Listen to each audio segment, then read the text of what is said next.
That's loveyourmindtoday.org. Brought to you by the Huntsman Mental Health Institute and the Ad Council. There's more to come as our Thanksgiving celebration continues with your favorite holiday episodes. Happy Thanksgiving from Old Time Radio USA. Daddy! Snooks, be quiet. Why? The program's going on the air in a second. How do you know? Because Don Wilson is standing there ready to announce it. I want to announce it. You can't. I want to announce it. Please, Snooks, the signal's coming. If you don't let me announce it, I'll... You what? I'll hold my breath till my face turns blue. Oh, Don. All right, Daddy, all right. Let her announce it. Thanks. Go ahead, you little dictator. Ready? Shoot, there's the signal. It's Maxwell House coffee time. Ain't I good?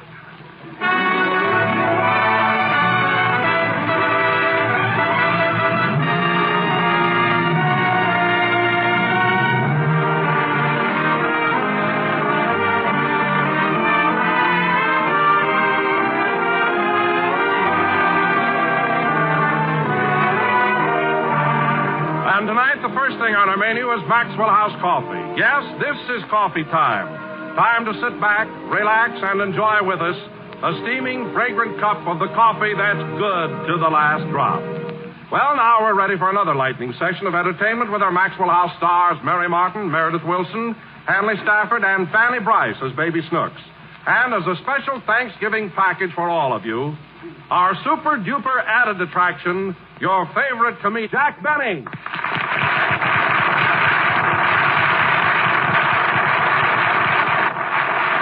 All these wonderful personalities in addition to your regular host and smooth-singing master of the festivities, that engaging young Merry Andrew, Dick Powell. Thank you. Well, ladies and gentlemen, since we have so much show to cram into these 30 short minutes, this young Merry Andrew is going to engage himself in a song fresh from the pen of Maestro Meredith Wilson and bearing the unsentimental title, Rockabye Your Baby with a Long Underwear Tune. I assume no responsibility for the music and lyrics. My job is to keep it on key and make it come out even with the orchestration. Diffie, if you please.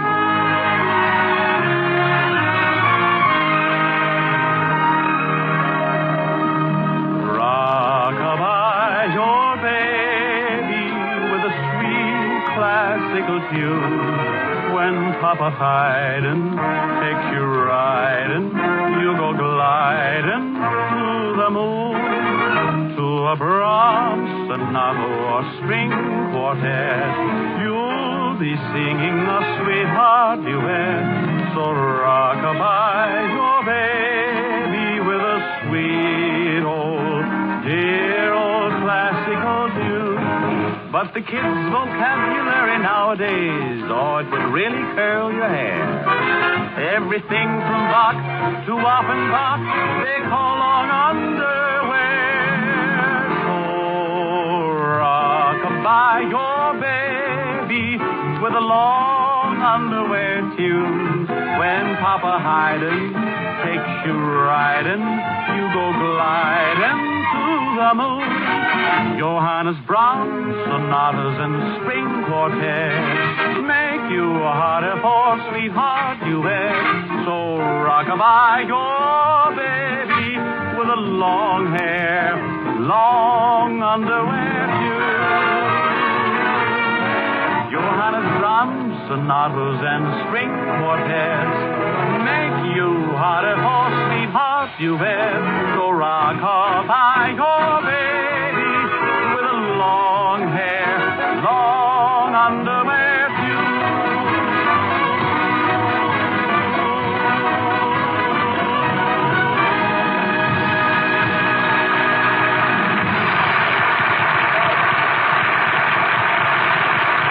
Thank you, and now here's Don Wilson, who tells me his Thanksgiving dinner tasted just a little bit better this year than ever before. What happened, Don?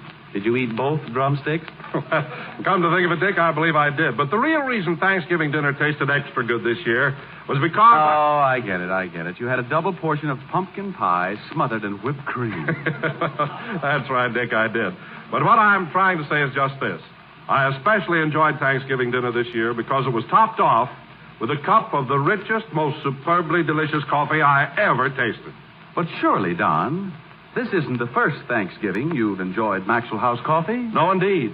But never before in all its 50-year history has Maxwell House coffee been so rich, so full-bodied, so downright delicious as it is today.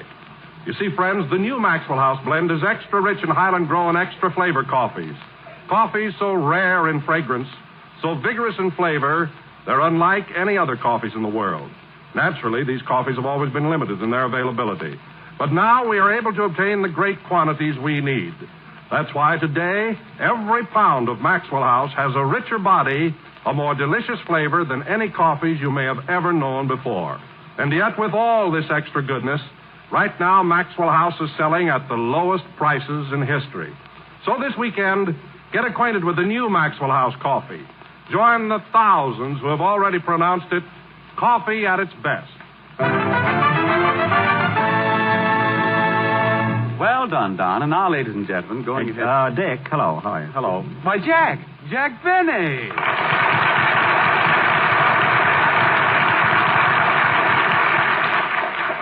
Well, am I on time? Why, Jack, of all people, what are you doing here? What am I doing here? Well, this is certainly a surprise. Meredith, look, here's Jack Benny. Jack Benny, see, this is a surprise. Now, wait a minute. Well, you're the last guy in the world we thought... Wait a minute. Look, fellas, last week on this program, you announced that Jack Benny would be your guest here tonight. I announced it on my own show, and not 2 minutes ago, Don Wilson started off the program by introducing the cast and Jack Benny. Now, who'd you expect up here tonight? Jeannie with the light brown hair?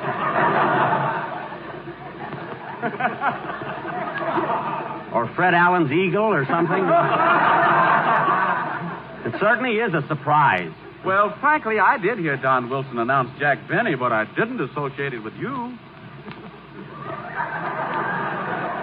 Oh, you didn't? No, we didn't know you were the Jack Benny he was talking about. Oh. Well, of course. Imagine me thinking there was only one Jack Benny. Why, that name is as common as Stanislaus Brogroznius. The phone book is full of them. Now, wait a minute, Jack. You don't have to get sarcastic about it. I'm not sarcastic, Dick. Oh, well, let's forget it. I'm here, you knew I was coming, and we're not fooling anybody. Okay. I guess we were bordering on the puerile and banal.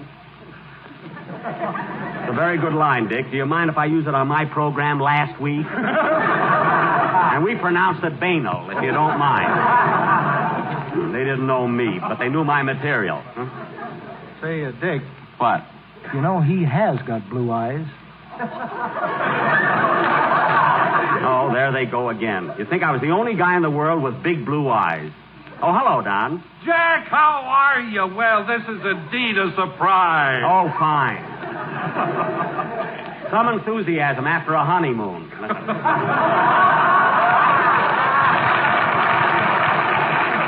You know, Don, I just went through all of that with Dick Powell. That was our opening routine. He didn't know which Jack Benny to expect tonight. Well, I see. Well, Jack, I'm sure that Dick didn't mean to imply that your name isn't important. I think he was just preoccupied. You don't have to defend him, Don. After all, when you get right down to things, not everybody's name is Jack Benny. Not even yours. Now cut that out! You know very well, Don, my name has been Jack Benny ever since I've been in show business. Well, what was it before that? All right, listen, Don. I could use my right name, but how would it sound if I said, "Hello again, this is Radcliffe Montague talking"? Who would believe it? Nobody in Waukegan. All right, Don, just for that last remark, when you hang your stocking up this Christmas, don't expect it to be too bulky, unless your leg is in it.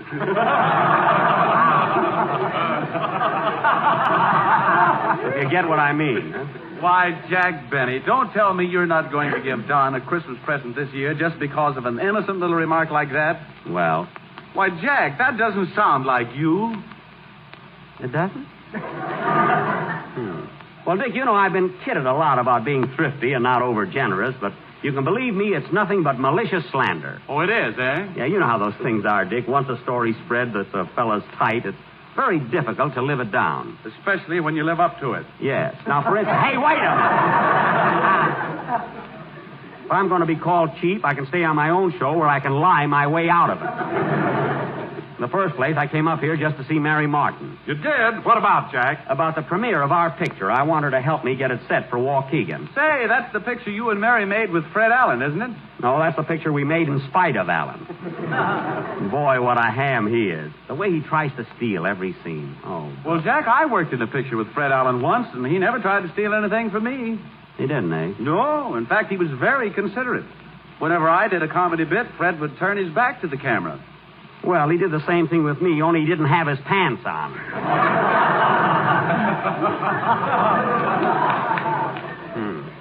He and his creton shorts. You know, Dick, he wants the premiere of our picture held in Old Orchard, Maine. Say, Jack, I've got an idea. What is it, Meredith? Why don't you hold the premiere in Mason City? Mason City, why? Well, that's my hometown. Well, why should we have it in your hometown? You weren't even in the picture. Well, that's it. I've got nothing to lose.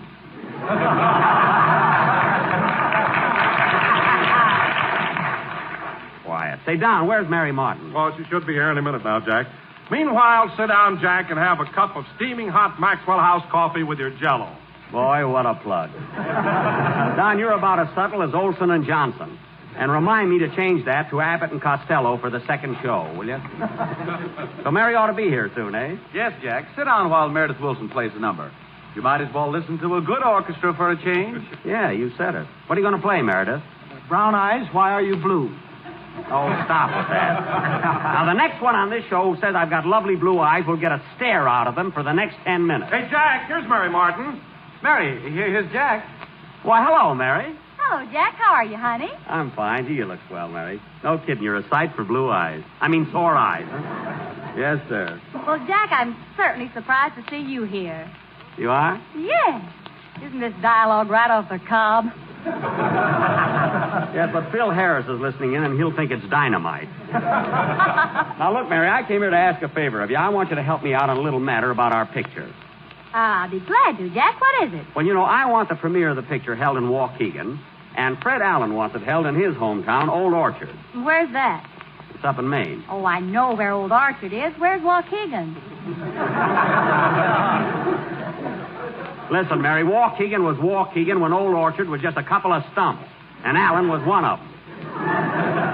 But, Mary, truthfully, don't you think that Old Orchard is the wrong place to hold the premiere of a picture as important as ours? I agree with you there, Jack, 100%. Now, you're going to stick by me on this. We will definitely not have it in Old Orchard. Yes. And we'll have it in Waukegan, Illinois. No. What? I think it should be in my hometown, Weatherford, Texas. Yikes! Mary, be reasonable. What's the population of Weatherford? Oh, about 18,000 head. Head. Mary, I'm talking about people, not cattle. How many people have you got in Weatherford? I don't know. We brand everybody. You brand everybody? Yes, my heart belongs to Daddy, but my body belongs to B-Bar-H.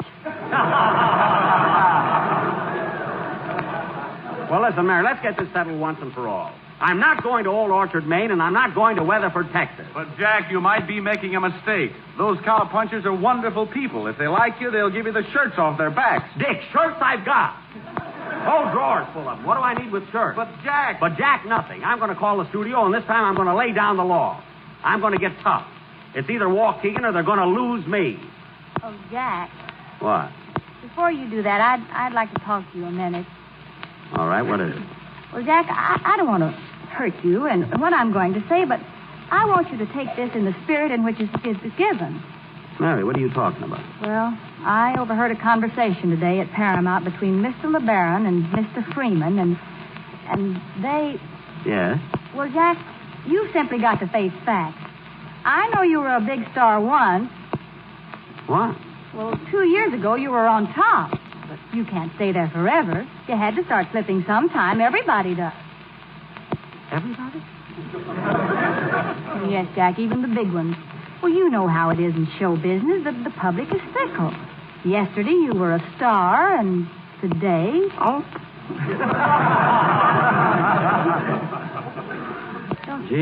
Don't you see, Jack, you can't get tough now. Why don't you be satisfied to go along and make the best of things? Well, maybe you're right, Mary. Maybe I shouldn't call them up. The public is fickle, and every nickel counts. Say. And then...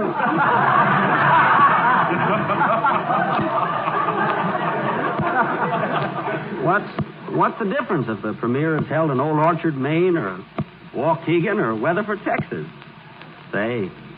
You know. Say, if those cowpunchers like me, maybe they'll give me the shirts off their backs. You know, I can always use a few more shirts.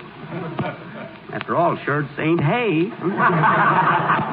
What do you say, Jack? Well, Mary, I'm sure you're right, and I certainly appreciate your cooperation. And you tell Mr. LeBaron and Mr. Freeman you get to see them. Tell them I'm going home now and pack. And any place they want the premiere is okay with me. So long, Mary. Goodbye, Jack. Goodbye. Goodbye. See, show business is funny. One day you're up, and the next day I'm down. One day you're working for big money, and the next day you're working for shirts. If they like you. Oh, well, I still got my blue eyes.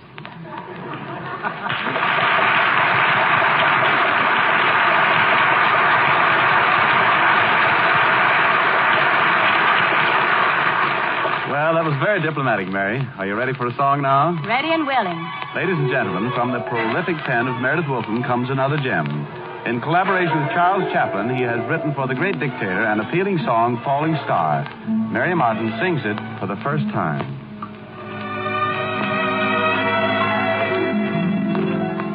Falling star, you heavenly messenger from above, find me the one who loves falling star. Near or far, I gladly would follow your welcome beam into a land of beams, my star. I find this earth so sad and dreary, without some love and for help, I turn to you above. Oh, falling star, while searching for someone who's lonely too, I'll ride along with you, falling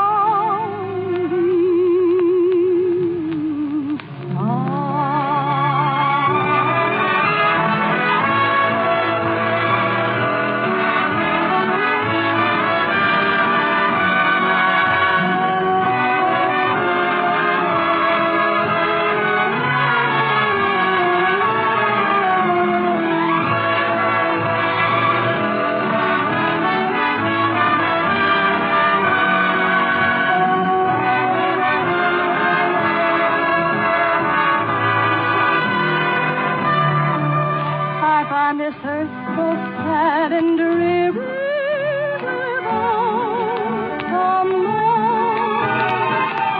and for help, I turn to you above. The falling star, while searching for someone who's lonely too, I'll ride along with you.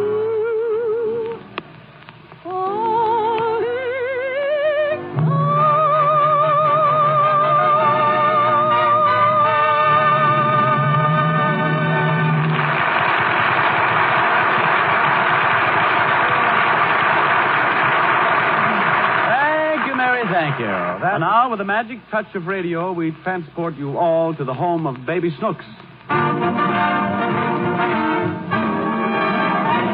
Well, Snooks, it's bedtime. I'm sleepy, Daddy. Just the same, you've got to go to bed. Why? Because everybody has to sleep.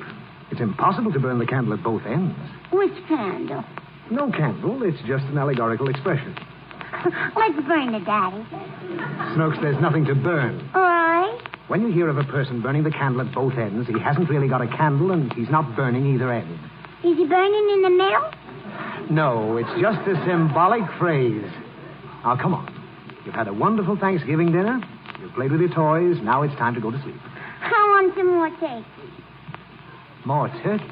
Yeah, from both ends.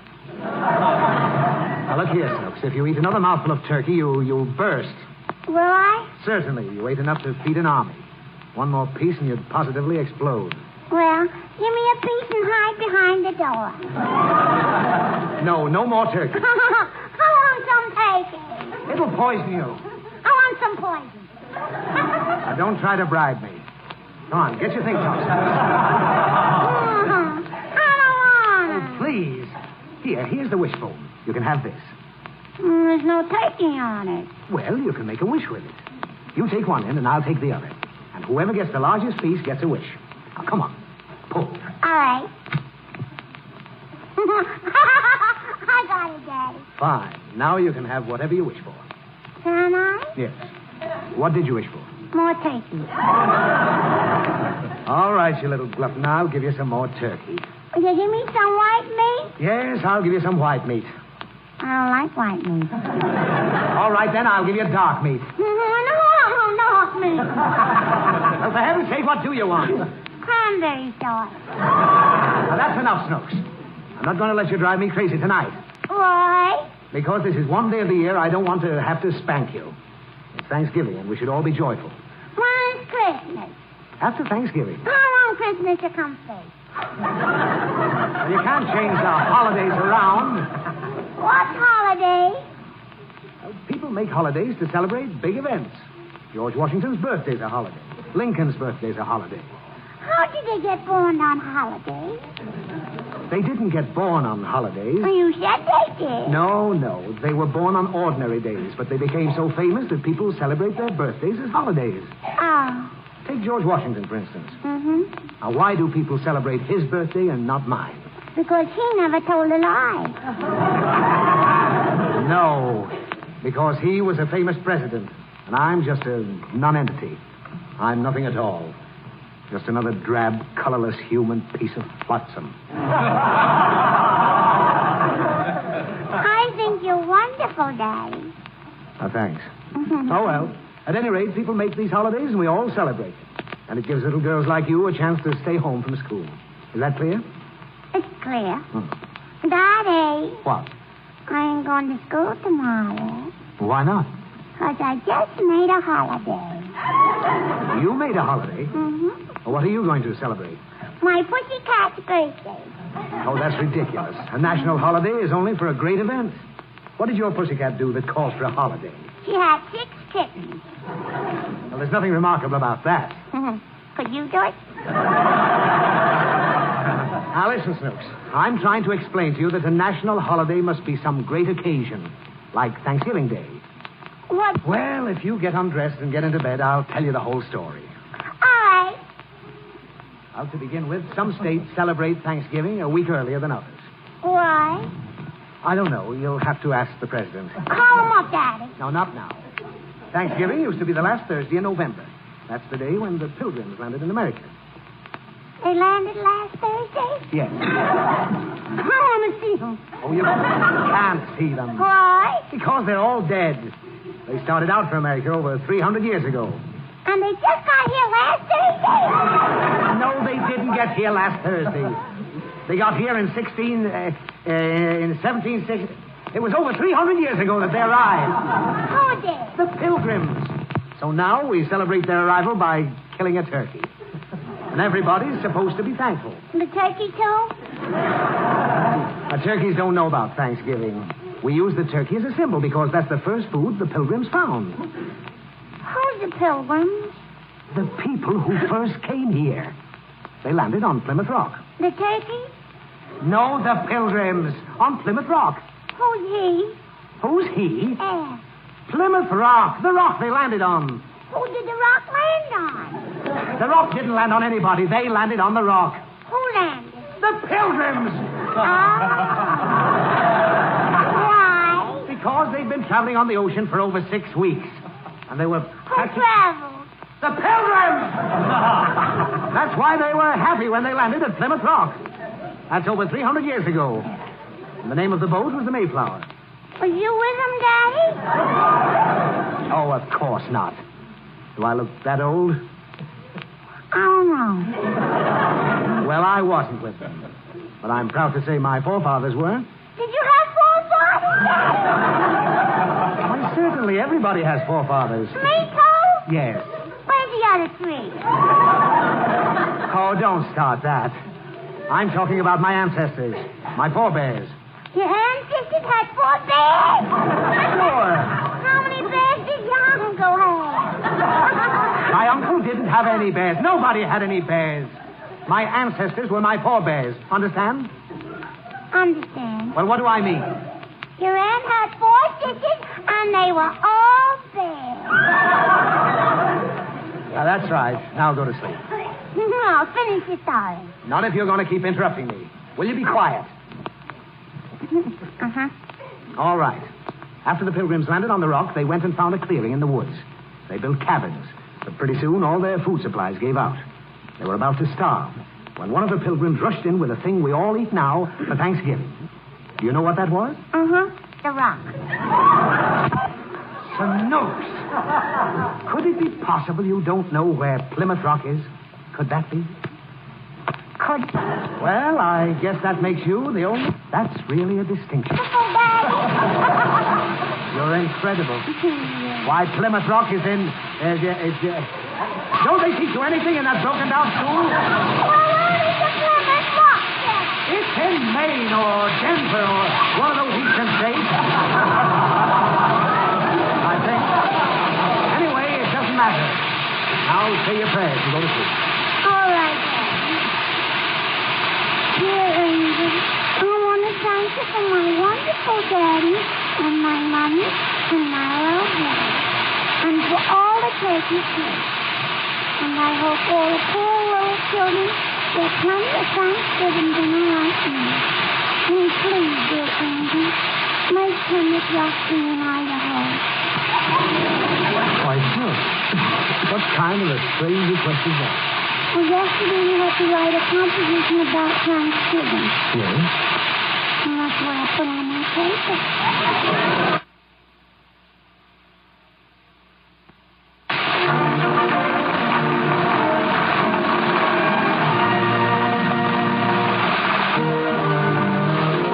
Some of which just about ties off another session.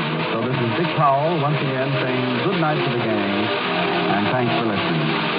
For another half hour of fun, just keep your dial set right where they are. Until next Thursday, then, this is Don Wilson saying good night and good luck for the makers of Maxwell House, the coffee that's good to the last drop. This is the National Broadcasting Company.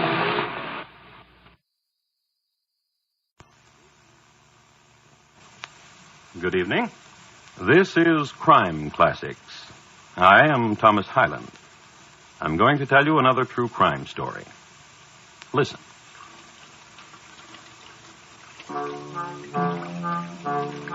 The man in the striped pants and red galluses and celluloid collar is Master of Arts and Doctor of Medicine at Harvard University, as well as Irving Professor of Chemistry and Mineralogy at this institution. Quite an educated man, a scholar. He has just turned on the faucet for a reason. He has just dissected a collie, and he needs to wash away the blood. This is Thanksgiving week in the year 1849.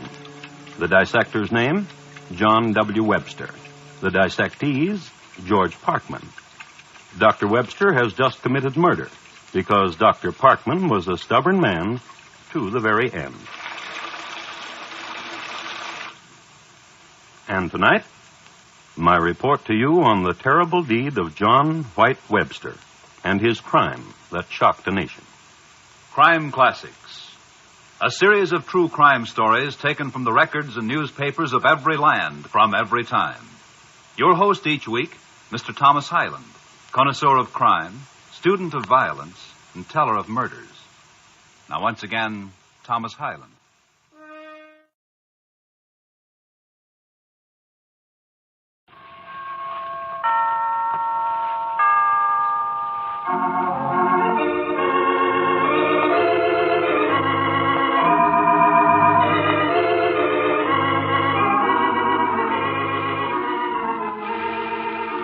From Hollywood, California, we present Gene Hersholt in a new Dr. Christian story called Prelude to Thanksgiving. Presented for your enjoyment by the Cheesebro Manufacturing Company, owners of the trademark Vaseline, and producers of Vaseline Petroleum Jelly, Vaseline Hair Tonic, and other famous Vaseline specialties. Do you know that any woman can give her hair a real oil treatment for only a few pennies? Now, here's what you do. Massage Vaseline Hair Tonic generously on your scalp. And then, with your scalp feeling tingly and well stimulated, wring a towel out of hot water and wrap it around your head. Keep this steaming up for several minutes, and then shampoo your hair. You'll really be amazed when you see how soft and lustrous your hair looks. No matter how dry your scalp has been, how dry or brittle your hair, you'll find it looks and feels better after a Vaseline Hair Tonic treatment. Vaseline Hair Tonic contains absolutely no drying ingredients. It helps the natural oils of the scalp keep your hair healthy looking and easy to manage. You'll find Vaseline Hair Tonic economical, too. Only 40 cents for a generous shaker top bottle and only 70 cents for the large economy size. Now let us set the stage for tonight's Dr. Christian drama, which is called Prelude to Thanksgiving. Among Dr. Christian's favorite patients in River's End are the members of the Gardner family, Kathy, an energetic and attractive young matron, and her daughter, Catherine Ann, who dubbed herself Tanny at the age of 18 months and has been called that ever since. The cast in the play includes Janet Russell in the role of Tanny, Gloria Holden as Kathy, Edwin Mills as Randy, Eugene Dorian as Bud Collins, and, of course, Rosemary DeCamp in the role of Judy Price, the doctor's secretary. As the curtain rises, we find Dr. Christian in his office, adjusting a bandage and protesting vigorously.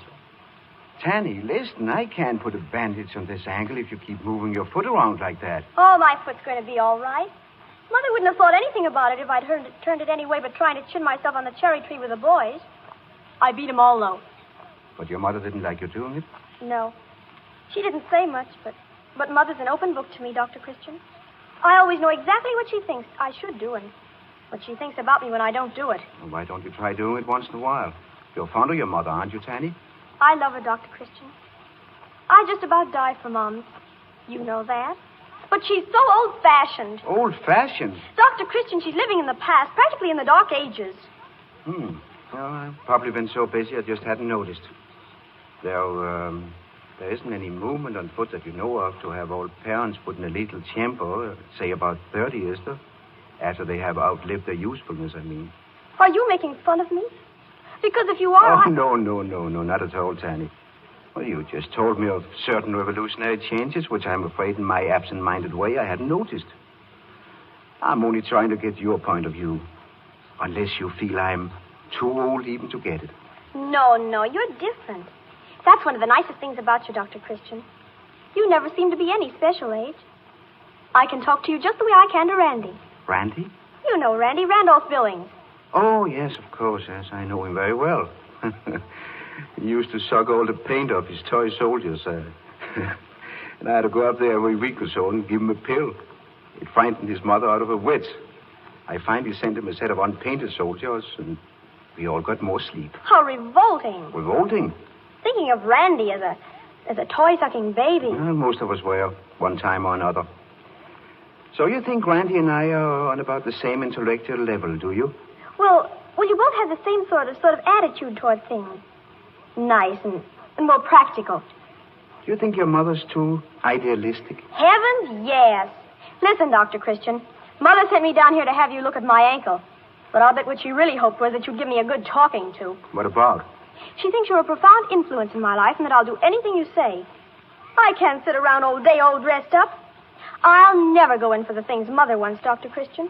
You're sure? Positive. I like to play games and swim, and I'd rather be with boys than girls because they're better sports. Really good eggs like Randy. But I can't be big-eyed and romantic and ladylike. The way I feel, all that sentimental stuff belongs to the days of hoop skirts. What? Hoop skirts? Oh, you know what I mean. It's old hat, Doctor. Honest, it isn't. It is. The way Mother expects me to sit with my hands folded when the boys come to call. What do you do, Tanny? Well, Randy's learning to play the trap, and sometimes he brings his drums over and teaches me. And last night the fellas all helped me finish building a kennel for Bing. If it's afternoon, why, sometimes they have football practice, and they let me play, too. It all sounds very active. Hasn't Mother told you all this? I'll bet she has. I know just how she'd say it. I don't want to restrict Catherine Ann too much, but she's getting older and I can't have her running wild. You always had so much influence with her, Dr. Christian. You talked to her. Well, as a matter of fact, Tanny, you're wrong. I couldn't be. Well, this time you are. Your mother hasn't mentioned your conduct to me, except to say that if I explained to you what was the matter with your complexion, you might stop eating so much candy. My complexion? What's wrong with my complexion? Well... Oh, a little bump or two. I can't be worried. Dr. Christian, listen, What is it, Tanny? I've got the most marvelous idea. You talk to Mother for me, won't you? You tell her nobody nowadays does the things she did when she was 15. Well, I don't know what I can say that... Of course you can. Try and make Mom see that I don't need to have my hair waved and that it's just a waste of money for me to have manicures. I just bite my nails anyway. Dr. Christian, it's for my life's happiness. I can't go on through all my existence fighting for my individuality. Oh, gee, I've got to go now. I've got a date to watch football practice. Dr. Christian, you will try to make Mom see reason, won't you? What is it you want me to do, Tanny? I want you to make her see I've got to live my own life. I want her to realize that I'm an adult. Oh, Judy. You asked me to let you know when it was 4 o'clock. Is it 4 already? Mm-hmm. Gee, I've got to rush. You will talk to Mother, won't you, Dr. Christian? You'll make her understand that this is 1939 and nobody bothers anymore about being ladylike and romantic. But, Tanny, wait. She'll believe it if you tell her. Oh, Dr. Christian, I know I can trust you. Heavens on this seeing Randy try those new plays. Bye! Well. Modern youth too much for you, Dr. Christian? It leaves me a little breathless. Tanny was very serious. She told me while she was waiting for you to come in that she had a very important request to make of you. I take it she feels she's living a little in advance of her time. Just what was it you gathered specifically that she wanted me to do about her mother, Judy? Well, she told me she hoped you could persuade her mother to stop being so quaint. Quaint? Mm-hmm. Quaint? Yeah. Kathy Gardner Quaint.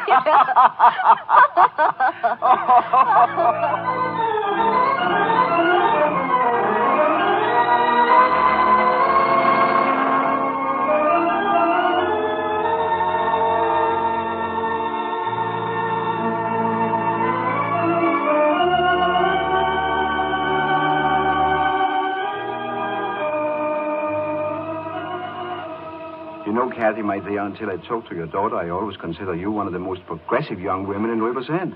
How in the world did you ever fall into this slow, senile decay? I haven't the least idea. Only a few months ago, Tanny thought everything I said was wisdom from heaven. She's always been so reasonable and open to suggestion, and then all at once... Ha-ha, came the revolution. Came the revolution. Her father overnight degenerated into a lovable old fogey, and her mother a relic fit for a museum. Life has passed us by, Dr. Christian, and so is Tanny. Oh, you seem remarkably cheerful about it. I am. I so well remember when I felt the same way about my own mother. She took it very well. She seemed to consider it a sort of adolescent measles. Tanny asked you to talk to me, didn't she? Well, to tell you the truth, he had the same suspicion about you. Well, it's a good idea. She thinks you're wonderful. And she might listen to you when she turns a deaf ear on the old folks at home. Oh, well... I don't believe that at the moment she'd be much impressed, even by my sage counsel and advice. Well, maybe not. I guess it's just a matter for endurance. But you do agree with me, don't you, Dr. Paul, that this is only a phase, that she's going to outgrow it? Oh, I'm sure of it. Oh, such a relief. To have Tanny go on through the years, considering herself the offspring of superannuated and slightly feeble-minded parents. My last imbecility was to refuse to let her ride to Northport on a motorbike with the Collins boy. Well, we breakfasted in dignified silence, and she didn't come home for lunch. The Collins boy? I thought it was Randy Billings. Oh, I think it is Randy. But she scorns sentiment and insists she's quite impartial. Well, I quite approve of that part of her attitude. It's just that she's such a... Oh, in my mid-Victorian way, I was about to call her a tomboy. Well, you better not let her hear you say. No. Well, I've got to be going. Oh, I'm glad I had this chance to talk with you. Would you use your influence with Tanny? I'll do what I can. Oh, thank you a lot. I do worry. Well, now stop in and see an old lady now and then, won't you? Goodbye. Goodbye. Hello, Dr. Dr. Christian? Why, hello, Tanny. Just getting home from school? Yes, and I've got to go right back. I forgot my history notebook. Oh, well, get in the car and I'll drop you. I'm going that way. Oh, grand. Thanks.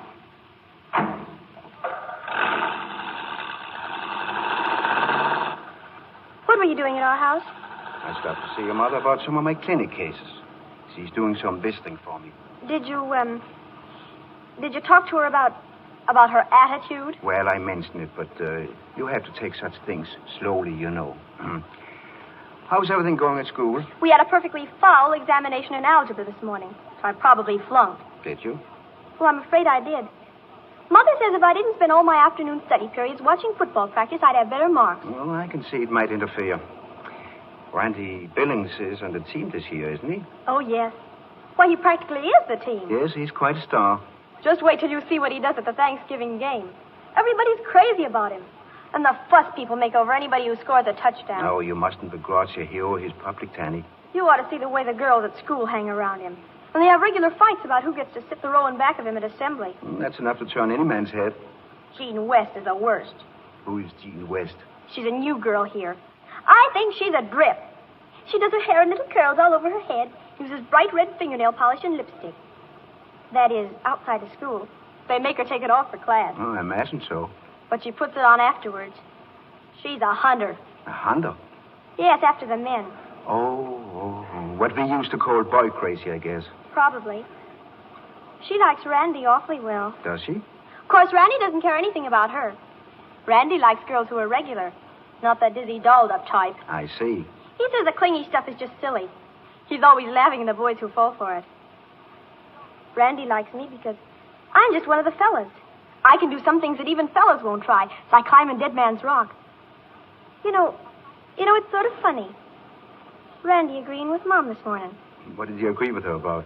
About my riding around on Jim Collins' motorbike with him. Mom said I couldn't do it anymore, and when I told Randy, he said she was right. Oh. Did he say why? He said it was rough stuff. He said for me not to dare do it anymore. Well, maybe he... Stop here, Dr. Christian. I'll cut across the lawn. Football practice must be about over. Look at all the cars waiting. Yes, here come some of the boys now. Oh, there's Randy. I'll get him to wait and walk home with me. He'll be surprised to see me here. Yoo-hoo, Randy! No, he doesn't hear you. Randy! Randy! Going the other way. Oh, dear.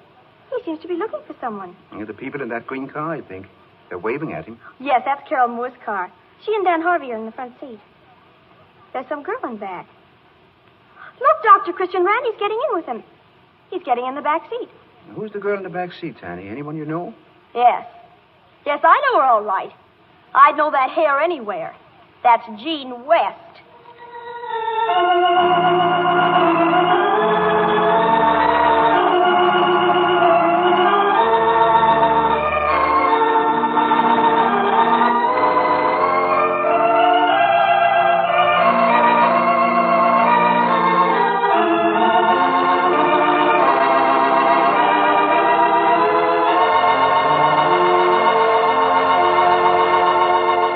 And the curtain comes down for a brief intermission in our Dr. Christian story starring Jean Hersholt. It's an intermission just long enough for me to present the testimony of another of our good customers. I'm the mother of a 12-year-old boy who just loves to play football. And quite frequently he comes home with scratches, small cuts, or bad bruises. But I never worry. I just reach for the Vaseline jelly and take care of these minor injuries in no time. In our home, Vaseline jelly has always been a standby. For one thing, after doing the dishes, I always rub it on my hands. If I do say so myself, after 14 years, my hands still look like a bride, thanks to Vaseline jelly. Vaseline jelly is an important household remedy in over 90% of all American homes. It has attained this amazing record because it does these three important things. First, Vaseline jelly forms a protective film that helps keep out infection when the skin is broken. Second, it soothes irritation and promotes rapid healing. And third, it softens and lubricates the skin by supplementing the natural body oils. Be sure you have a good supply on hand.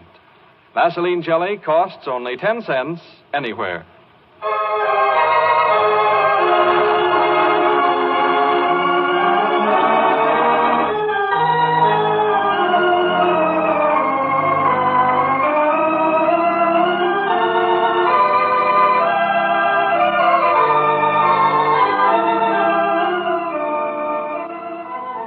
return now to the second act of Prelude to Thanksgiving. The scene is the laundry of the Gardner home where Tanny is vigorously giving her dog a bath. I know you don't like this old fellow, but hold still. Let me dry you good and dry. Come on. Oh, you're so beautiful and clean. Tanny! Tanny! Oh, here you are. Randy's in the living room, dear. He wants to see you. He probably just stopped by to ask me to go to the Thanksgiving dance. It's about time. Oh, the dance is going to be marvelous. They're going to give out the football letters and everything. Well, whatever Randy is, you kept him waiting long enough, dear. All right. There, Bing, you old silly. I guess you're dry. Now, don't you dare run right out and roll in the dirt.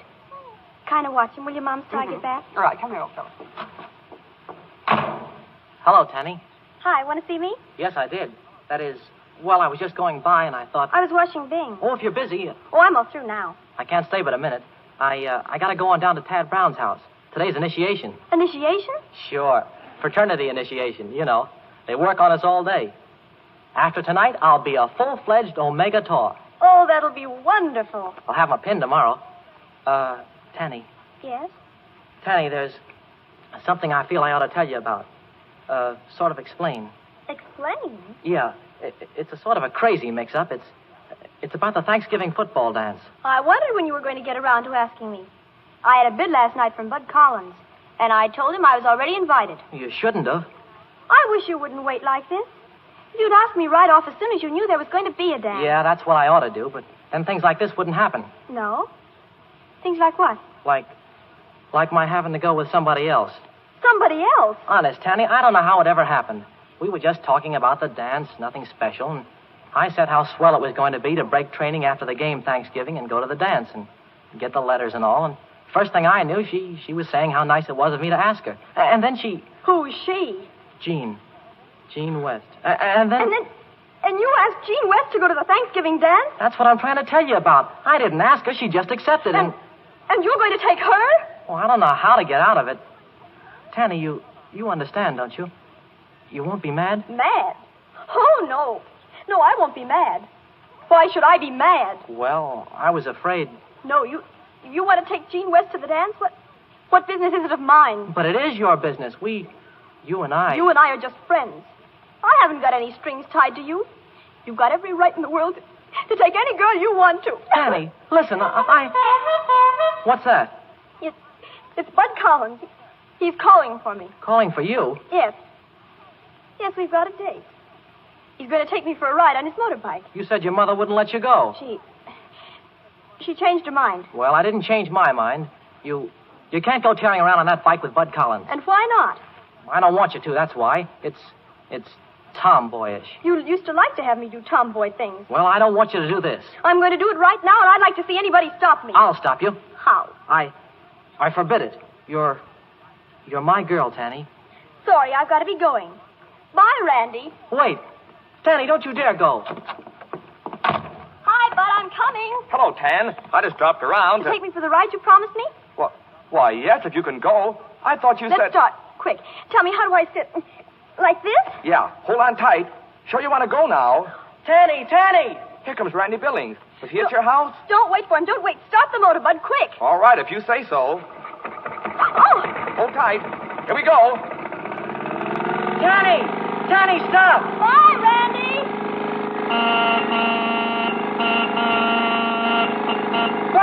Bud, look out. Look out for the truck. Hey, mister, where you going?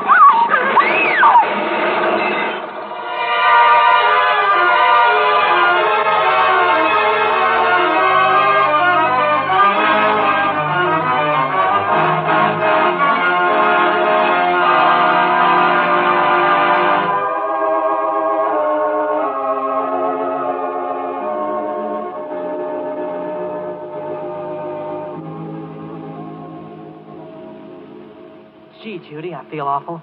I feel as if it was all my fault. Well, how could it be your fault, Randy? It wasn't your motorbike. I know, but she was riding on it just because I told her not to. And then just as they were starting off, the truck came around the corner and skidded. I know. And everybody came running out. And I tried to pick Tanny up. And they told me not to touch her till Dr. Christian came. Oh, he got there as quick as he could. Judy, how bad she hurt, really. Dr. Christian wouldn't tell me a thing for sure yesterday, and when I called his office this morning, he said he still didn't know.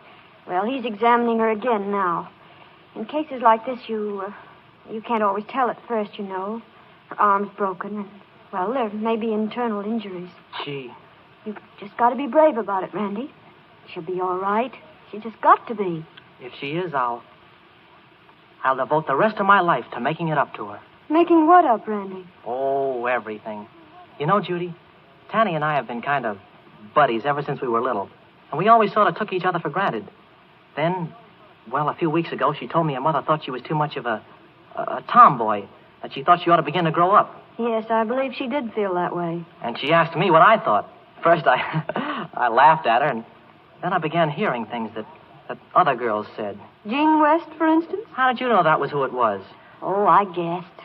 Jean sort of laughed at Tanny, called her my glamour girl, and then giggled. Oh, it made me awfully mad. But I could see what she meant. Tanny never wears lipstick or makeup like lots of the girls. And so you told Tanny you found her a little tomboyish, too, Not exactly, but, well, anyhow, she began not liking Jean. Oh. And then, when I told her about the Thanksgiving dance and that I was taking Jean... She went off with Bud. Was that it? Yes, that was it. Ah, the poor baby. So you see, it was my fault. And I've got to make it up to her. It's funny how you go along, knowing a girl for years and never really looking at her at all. And then, all of a sudden, someday, something happens and you wake up. I never appreciated Tanny before, Judy. But I think she's the prettiest girl in high school. And the nicest. There's Dr. Christian now and Mrs. Gardner. Oh, the nurse is taking care of her, Kathy. You go and get some sleep. You've been up all night. Oh, I'm all right. How is she, Dr. Christian? Is there anything dangerous? Not a thing that I could discover. She's got a lot of bruises besides the broken arm, but nothing that won't heal up very quickly. Oh, thank heaven. Hallelujah. Dr. Christian, Tanny won't possibly be up for Thanksgiving, will she? So she could go and watch the game, I mean? Tanny will spend her Thanksgiving right in bed, but lots to be thankful for. You can come in and have turkey with her if you like after the game, Randy. Can I? Gee, thanks. I'd like to.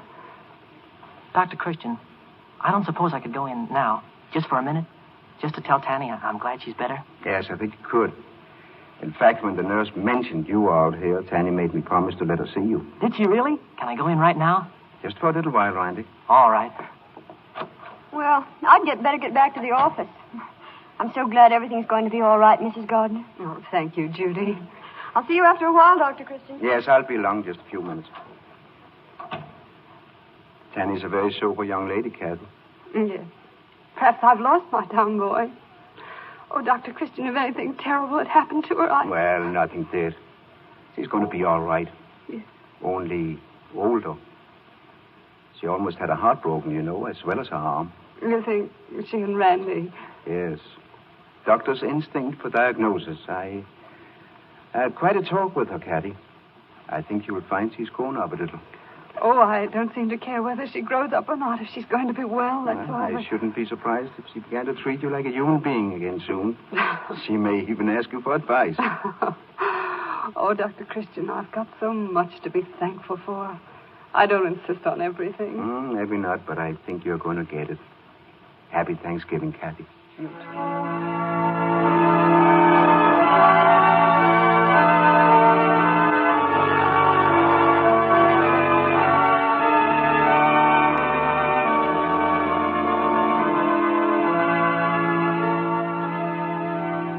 Honestly, Mom, did Dr. Christian say I could have company for Thanksgiving dinner?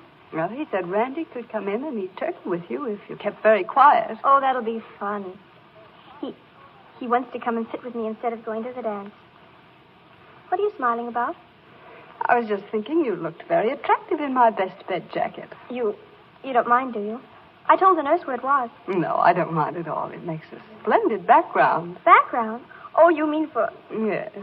For the fraternity pin. Mm-hmm. It's Randy's. I suspected as much. He got it last night. I'm the first girl he's ever given it to. Really? Well, I mean, he says I'm the only one. Moms, I guess I need your advice about things. Do you, darling? Well, I'll be glad to help you if I can. What do you want to know? Well, Moms, when a boy says he likes you better than anyone else in the world, and and it hurts here. And you feel sort of faint and dizzy. Does that mean that you're in love?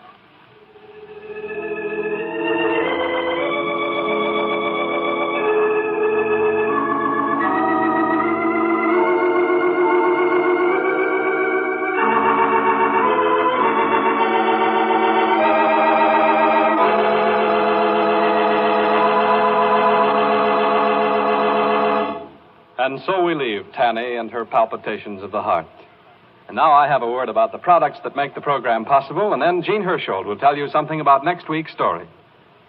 Mothers write in to tell us that one of the most versatile, most economical products in their medicine cabinets is Vaseline jelly. For over 3 generations now, Vaseline jelly has been used to protect and help heal minor burns, cuts, scratches, chafing, chapping, and the countless other minor injuries and irritations of the skin. So soothing and healing that it has been made the base of several specialty products, such as Vaseline borated jelly, Vaseline carbolated jelly, Vaseline lip ice, and Vaseline camphor ice. Ask your druggist about their special uses. But whether you're buying plain Vaseline jelly or any of the Vaseline specialties, be sure the trademark Vaseline is on the jar or tube. That trademark is your guarantee of the utmost in purity. And now, here he is, our star, Gene Hersholt, as the popular doctor of River's End.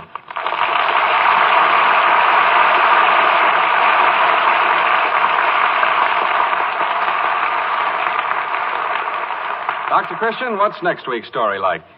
Well, next week I plan to tell you about old Mr. Holly. He's our local music teacher, and the story of his various pupils, from a world-famous violinist to Martha Browning, who will never learn that she can't sing a note, makes a very amusing play.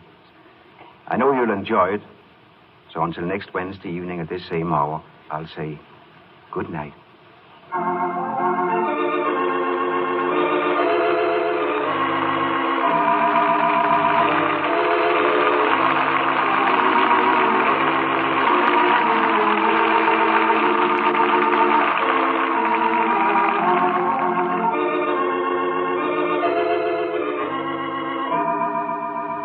Don't fail to see the new Gene Hersholt picture, Meet Dr. Christian, when it comes to your local theater. This is the first of a new series of RKO radio pictures based on the Dr. Christian radio program and starring Gene Hersholt in his most famous role. This is Arthur Gilmore speaking and bidding you all good night for Vaseline Preparation. This is the Columbia Broadcasting System.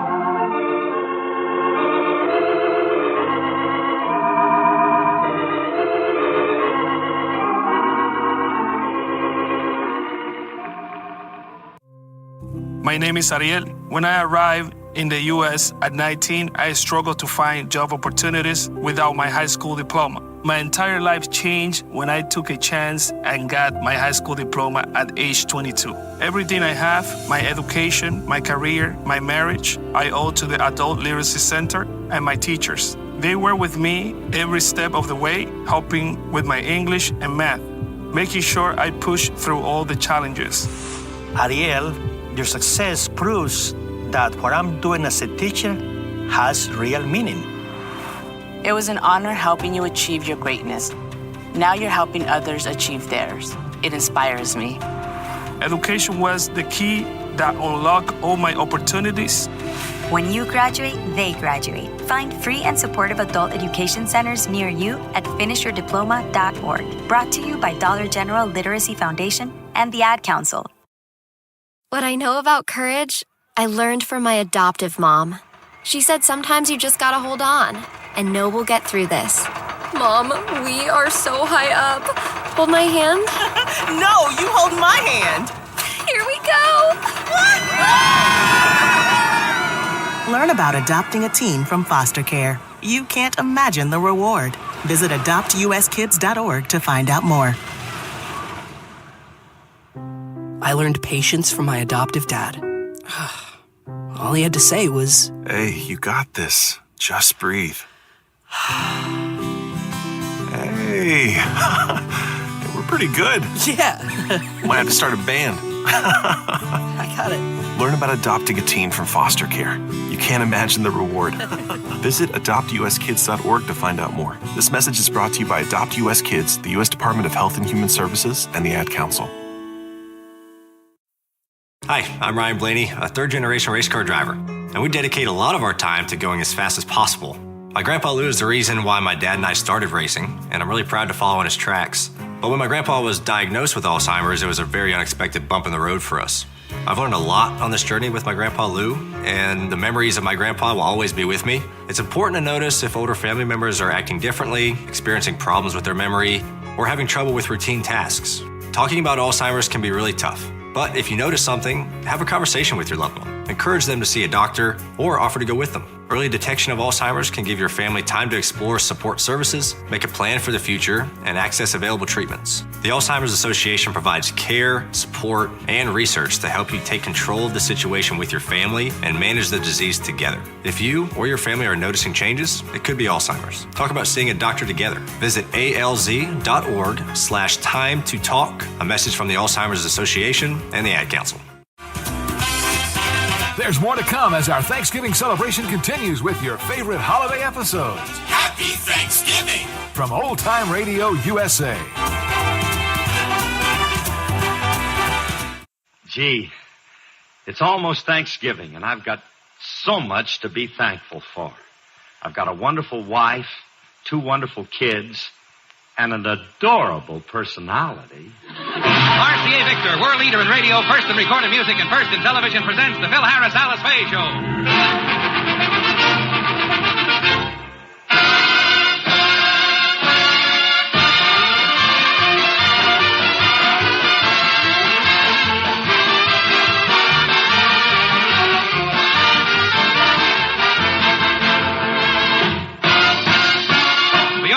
Here is the Phil Harris Alice Faye Show, transcribed, written by Ed James, Ray Brenner, and Frank Gold, with Elliot Lewis, Walter Tetley, John Hubbard, Janine Roos, Ann Whitfield, Walter Sharp in his music, and yours truly, Bill Foreman. Tonight's little saga is called The Birthday Gift, or Never Mind the Present, Mother, I'll Settle for Your Past.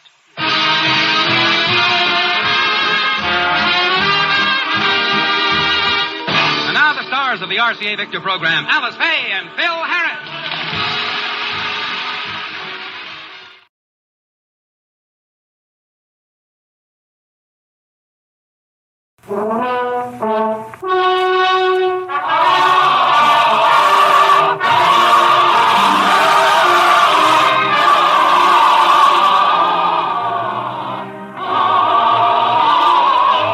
Columbia Workshop presents program number 26 of 26 by Corwin.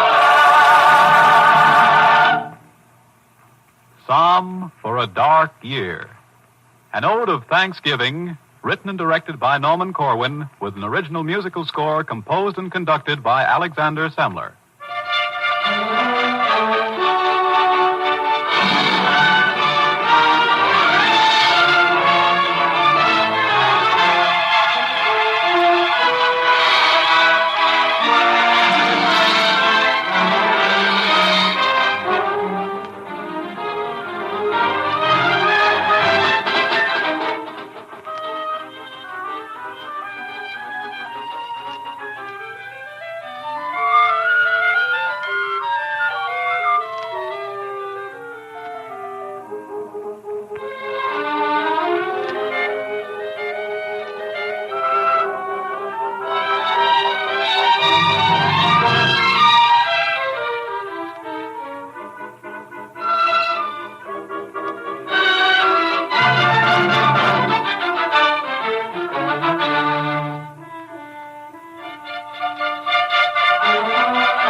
All who are willing, join us now, the living and the dead alike.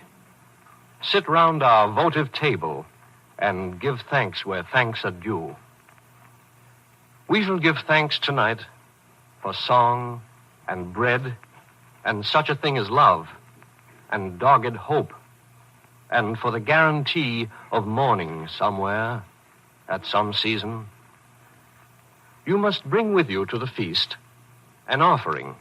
It can be little, one good grape, a grain of cinnamon, a sentiment, 3 bars of an old folk song, half a notion, a living thing that's glad of living, be it a mosquito fresh from lava or a floating spore. Sit where you will. There are no place cards here and no priority. The good right hand of fellowship is at your left, and at your right, perhaps, an antique pharaoh or a medieval saint, a poet temporarily run out of couplets, or a plumber just arrived from the installing of a sink. Please note there is no head to this round table. Instead, an empty chair reserved for any perfect man, and therefore fated to be empty. First now, the breaking of the bread. Who will say grace? St. Paul, will you kindly? He that eateth, eateth unto the Lord, for he giveth God thanks.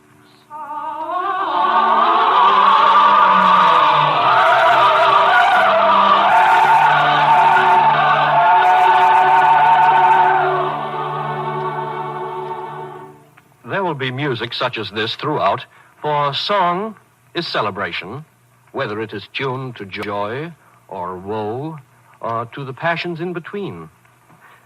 We who are thankful give up thanks for music and the instruments of music and the makers of the instruments of music. Yea, the sistrum and the dulcimer, the psaltery, the tabor, the cithara, the sackbut, and the looping horns. Listen to the big and buxom bulls.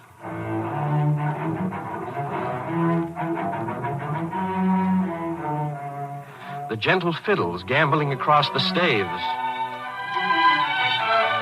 The piquant flute. The pastoral and plaintive oboe, singing of nostalgias we must always know.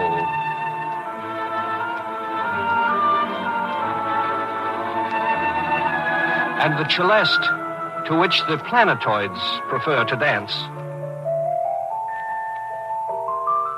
Also, that wondrous instrument which can speak words and give them meaning, inflect them, playing on the mind, the spirit bowstring, the human voice, the various and sweet and pungent human voice.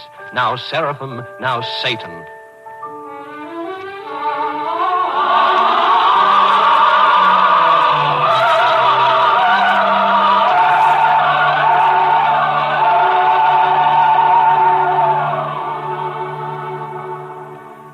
This is a hearty congregation, great old Greeks and grocers' clerks and young maids from Carolina looking for careers in New York City, and a shipping clerk from Pittsburgh, Pennsylvania, 2 emperors of China, and a mild professor from Ohio, and a girl named Rhoda with rheumatic fever, farm hands, and a locomotive engineer, and sailormen, and actors' agents, and a lissom tightrope walker thankful for a solid rope beneath his feet.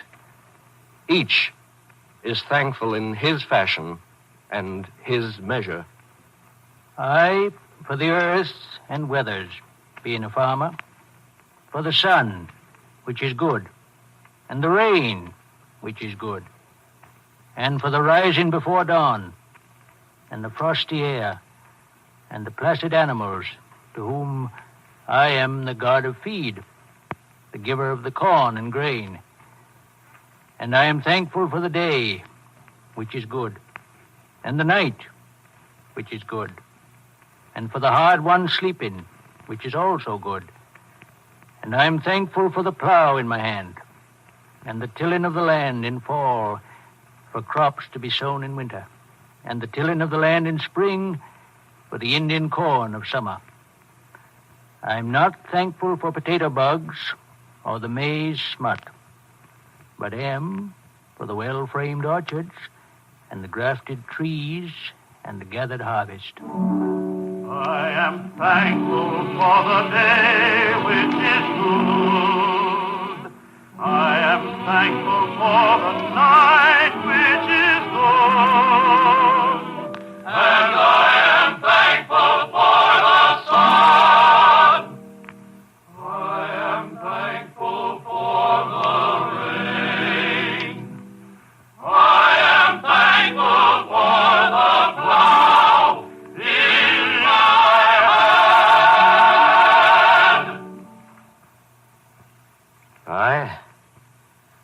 dive for the bay at low tide.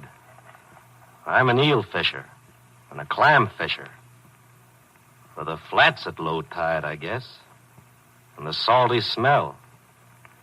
For my clam rake and spade, I guess, and the spear I use to snag eels with, and the bellboy off by the shoals. And then the seagulls which circle overhead and glide along the beach all day looking for clams, too, like me.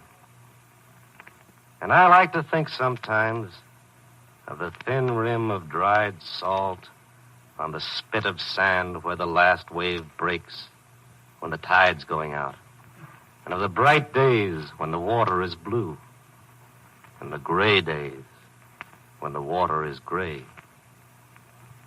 I'm thankful to God for clams and eels and low tide, I guess. I am thankful to God for clams and eels. I am thankful to God for clams and eels and the low tide. I, being a mother several times over, am thankful for the love of it and the pain of it. For the growth up from the crib and the teething and all the trouble and the coming out of trouble. For the cured abscess of the ear which Emmy had, getting better the way it did after we were so worried and sat up all night for 2 nights and didn't get a wink of sleep. Yes, and for Charles getting over being tongue-tied, and Joe, the wild boy, getting married to such a fine girl as Louise and settling down. And for my husband, Donald, to have lived to see his eldest daughter, Hannah, married and bringing up a nice family. And for the letters that the children write me whenever they can, and the cards they send me on Mother's Day, and for the radio when it gets lonely, especially in the wintertime when all the summer folk have gone away. For all these things and many others, I am thankful. I am thankful for the love of it and the pain of it. I am thankful for the love and thankful for the pain of it. What of the seasons? Shall we not say thanks for seasons and the zones between them, when they are neither here nor there, but surely coming? For the time in March, when the crocus goes to town, and the robin makes reconnaissance, and the icicle is given orders to relax. For the time in June, when the laziest bud, the last to leaf, says, all right, I am ready. Summer may begin. Bring on the south wind, the cicadas, and the bees that I've heard so much about. Oh, surely, sure. Let this be celebrated in our best tradition by a song. By not too young a song, since spring and summer are an ancient team. A song, let's say, of summer's coming in. It must be old but fresh, familiar, yet a little different each time met with as summertime herself. Summer is a-comin' in, mother is a-comin' in. Grow with seed and blow with feed and spring and wood and you. Sing, goo-goo. You know good pasture and for calf, a moo with cow, a moo with bull with crows and funky crows and fairy sing, goo-goo. Sing, goo-goo. Now, may I rise to thank the master painter of the year? Well, who's that? October. No Louvre in the world is big enough to hold his landscapes. He is exhibited in every tinctured leaf and hung in every meadow. Have you seen his skyscapes? Mm-hmm. Oh, yes, indeed. They say he mixes pigments out of elemental stuffs and ranges far afield. Did you know his greens come from a special patch of the Aegean? His reds from Yuma in the eyes of Bengal tigers and the powdered beaks of tropical toucans? His oranges are skimmed, they say, from surfaces of rising moons. Well, where do his tints of hazel come from? Or hazelnuts. His plum colors? From plums. His fawn from fawns? Precisely. Is he not a marvel, then, October? Yes, he is. Not worth a canticle? Oh, with several. Here's one for now. If you really want to know about October, ask the man in the morning. Ask the squirrel what has gotten into him. Ask the ant why he's so sober in the good month of October. In the good month of October. Ask the pumpkin and the corn and the crisp and sunny earth and the woodland and the house and the rabbits and the squirrels. If you really want to know, if you really want to know about October.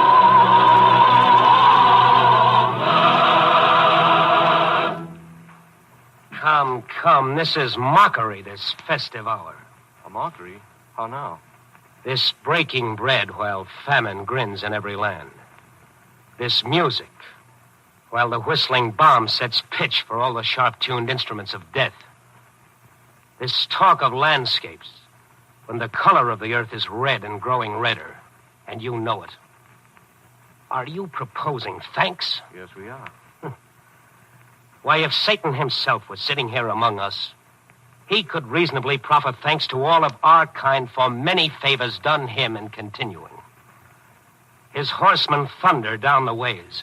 His legions multiply like festering bacteria. How can our thanksgivings be unaffected knowing this? Look, no empire built of darkness and disease of soul shall give us pause. The interlocking fury of free men will, like a blinding and a sterilizing shaft of light, nullify such decay. What comes of festering bacteria in the sunlight? It doesn't matter. While we speak, new fallen angels plummet from the skies like a malignant hail. The air is a shriek with misery. Yea, the earth is fevered. Pity and mercy both are exiled to a foreign star. And charity's aghast to see 1 million of our brothers writhing in the puddle of their blood. Has there ever been a tempest time did not outride? The truth that was mixed in with the molten ores when still our smoking planet sought a place among the systems, that truth awaits extraction like a rare but mighty radium deep in the bowels of the earth. Those who have held it shining in their hands never will be countervailed. Never countervailed. Though crucifixion test it, and armies of defenders stagger backward through the night. Once we understand, no weapon in the hand of any host of any hell can strike asunder man from man. Brothers are not for long divisible. Let us be thankful now for this.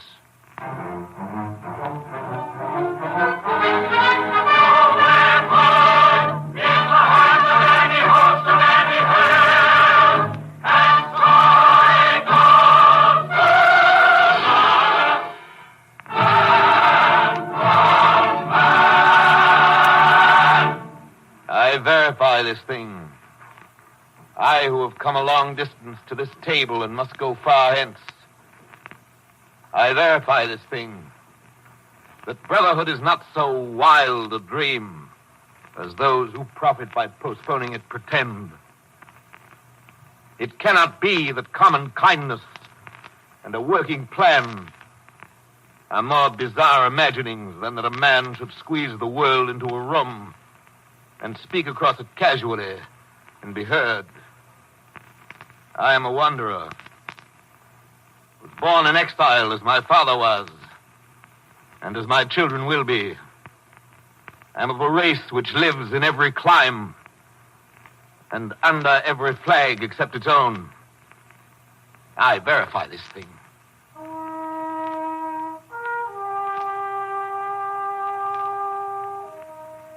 Let now the ram's horn of my father's tribe resound a note of thankfulness for perseverance and for law, for strength out of adversity and order out of chaos.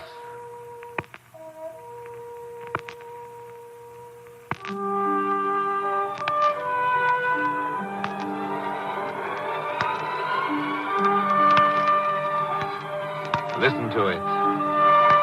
As the shrill wind blowing down the wrinkled plains of Shinar, through the selfsame wildernesses, past the hoary head of Sinai, blows the melancholy shofar. Sounds the shofar down the ages. Egypt, Jericho and Persia, Greece and Rome, and the dispersion, pogrom, ghetto, inquisition, past the rise and fall of empires, past the ebb and flow of eras, through the gauntlet of affliction, index inhumanitarum, pox and phthisis, plague and cannon, still, above the blare of trumpets, still above the brass of hatred, blows the horn of benedictions. Men have listened. Men have listened. They will listen yet tomorrow for the horn of benediction. For the horn of benediction.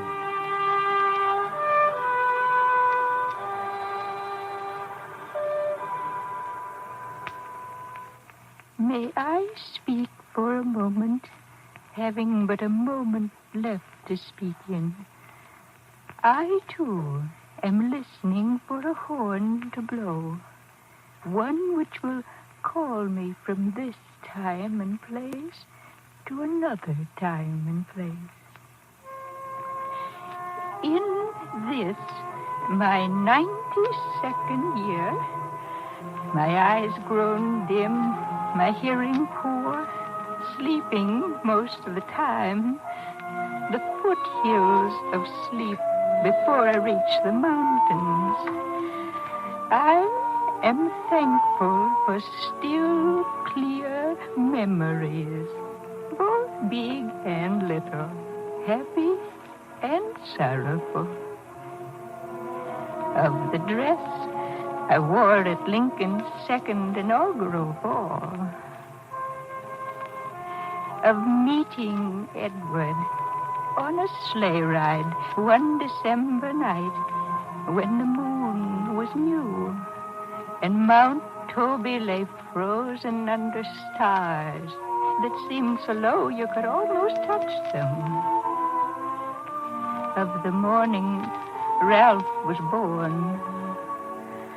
Of how little Edwina died of the diphtheria. Of all the other memories, the many, many other things too full to hint at, too many to contain. I joke with my grandchildren when they come to see me now. I tell them I'm like a Minuteman, ready to go at a moment's notice.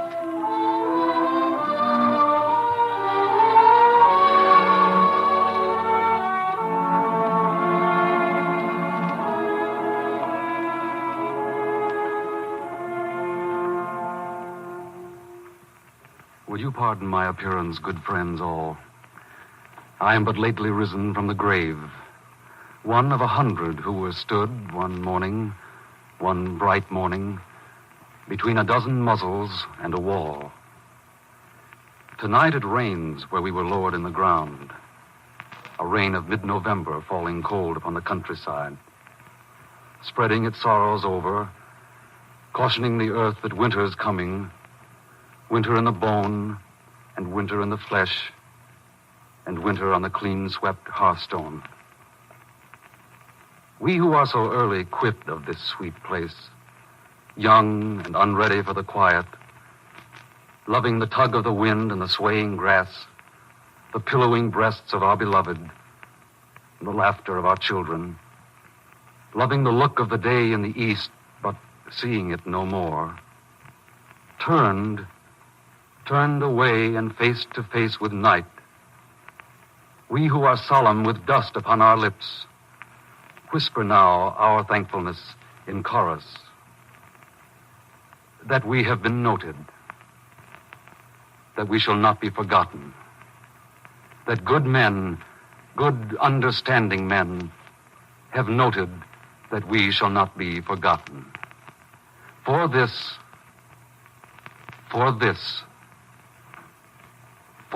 much thanks.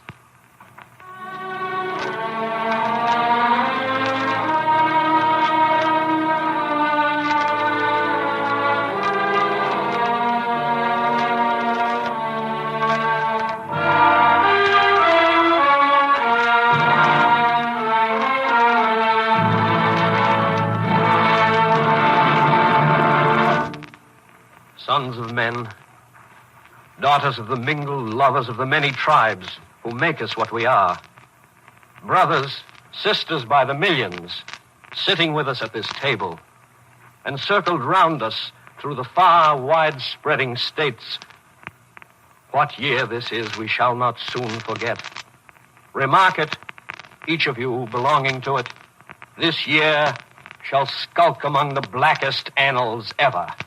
Pitied, wondered on, and sung about as long as our posterity looks back to see the how and why of what has gone before. None of us makes pretense to himself of tranquil temper. There are no barefoot pleasures in these hobnailed times. The world is burning. It is burning. Flame is never subtle in its ways. It has a pattern all can recognize. We smell the smoke and feel the scorching air and see the embers snatched up by the winds and blown this way and that. But we are thankful in this graceless year for the strong joy of the challenge, for defiance in the nostril and the weapon in the hand. Shall we despair, who've suckled freedom on the brew of vintages of wrath? Shall we be thankless for the passions stirring in our blood, the love of country, of each spine of cactus and each particle of mist? Shall we be thankless for the way we walk, fearlessly, not stealing glances backward, for the way we talk, for scorn and laughter and the clenching of the fist? Come, Americans, come now and praise the broken bread together and the fiddle and the tilling of the land, the bellboy by the shoals, and Joe, the wild boy, getting married to Louise. Praise now October and the Song of Songs together. Praise the men who never shall forget. The steel mills working through the night, the rifle factory, the weapon in the hand.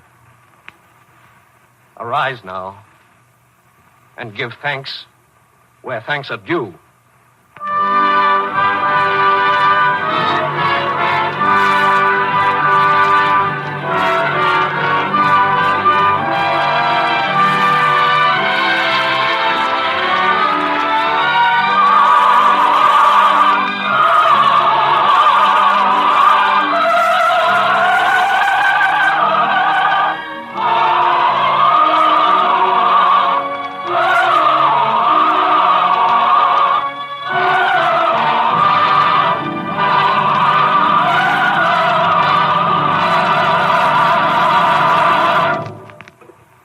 Have been listening to Psalm for a Dark Year, a Thanksgiving ode written, directed, and produced by Norman Corwin as program number 26 in the Columbia Workshop special cycle 26 by Corwin.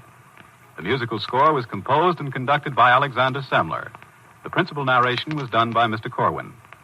Others in the cast were Martin Gable, Parker Fenley, Ann Boley, Frank Lovejoy, Martin Wolfson, Hester Sundergaard, Sidney Smith, Gene Ellen, Eon Martin, and Charles Carroll. In closing 26 by Corwin, we present Davidson Taylor who resumes next week as producer of the Columbia Workshop. Tonight we have heard the last broadcast in what has been, even for the Columbia Workshop, a most unusual series. 26 shows written, directed, and produced by one man. The Columbia Network is proud not only of 26 by Corwin, but also of other such landmarks in radio drama as Seems Radio's Here to Stay, They Fly Through the Air, and The Plot to Overthrow Christmas, all by Corwin. Most of us remember when Norman Corwin's name was new to the Workshop. It is one of the Workshop's jobs to find new talents and give them proper hearings. During the coming weeks, we shall hear the work of a number of new writers, and we're excited, frankly, about the quality and variety of their scripts. We have in store for you a regional show, a satire, a farce, a document, a fantasy, an opera, and a melodrama which belong in Workshop company. Every Sunday at this time, we invite you to share the pleasures of discovery with us. We'll try to go on doing what the Workshop has attempted ever since the first broadcast on July 18th, 1936. We'll try to bring you every week something you could have heard nowhere else in radio.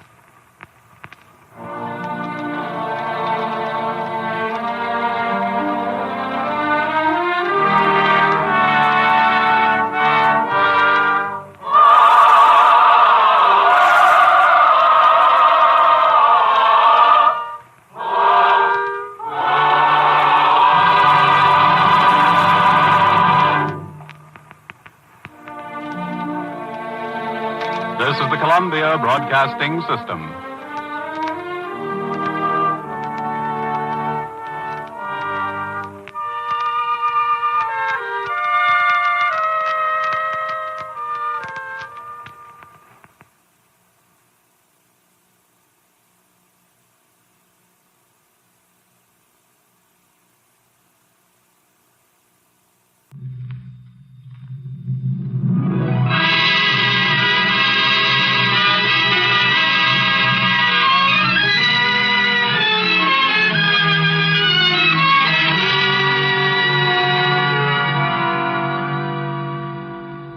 Calvacade of America, sponsored by DuPont, maker of better things for better living through chemistry, presents Soldiers of the Soil, a radio adaptation of a new motion picture produced in Hollywood for DuPont and starring Russell Hayden, Carol Nye, and the original Hollywood cast. This Thanksgiving season, the American farmer can well be proud of his 1943 record, a year in which he produced the greatest crops in the history of our country. DuPont is grateful that many of its better things for better living contributed to that production record. The Food Administration has set the production goal for 1944 at 383 million acres, 16 million more than last year, and chemistry will continue to stand shoulder to shoulder with the farmer in helping him to make these acres more productive. Chemical treatment of seeds will aid in controlling plant diseases. Insecticides and sprays will prevent loss from insect pests, and still other products of chemical research will help increase livestock, poultry, and egg production. These are some of the ways in which chemistry will help the farmer to reach his 1944 production goals. Tonight, with Russell Hayden and Carol Nye and the original motion picture cast of Soldiers of the Soil, Calvacade salutes the American farmer and his part in wartime production by bringing you a play of wartime courage of a different sort. A warm human tale of two brothers. It is the story of John Landis, an American who did not realize that his farm was a battlefield until he saw it through the eyes of his brother in uniform. Our play, adapted for radio by Stuart Hawkins from the new DuPont motion picture Soldiers of the Soil, stars Russell Hayden as John Landis and Carol Nye as his brother David on the Calvacade of America.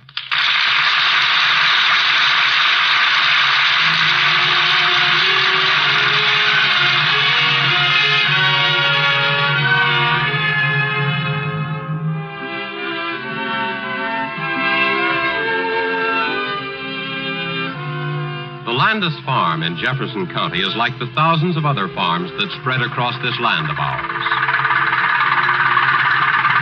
Here, too, are the sounds of war, of tractors, machines, and men taking food from the earth for a nation locked in struggle. Seated on his tractor, John Landis is mowing his fields, a man in overalls working on his farm.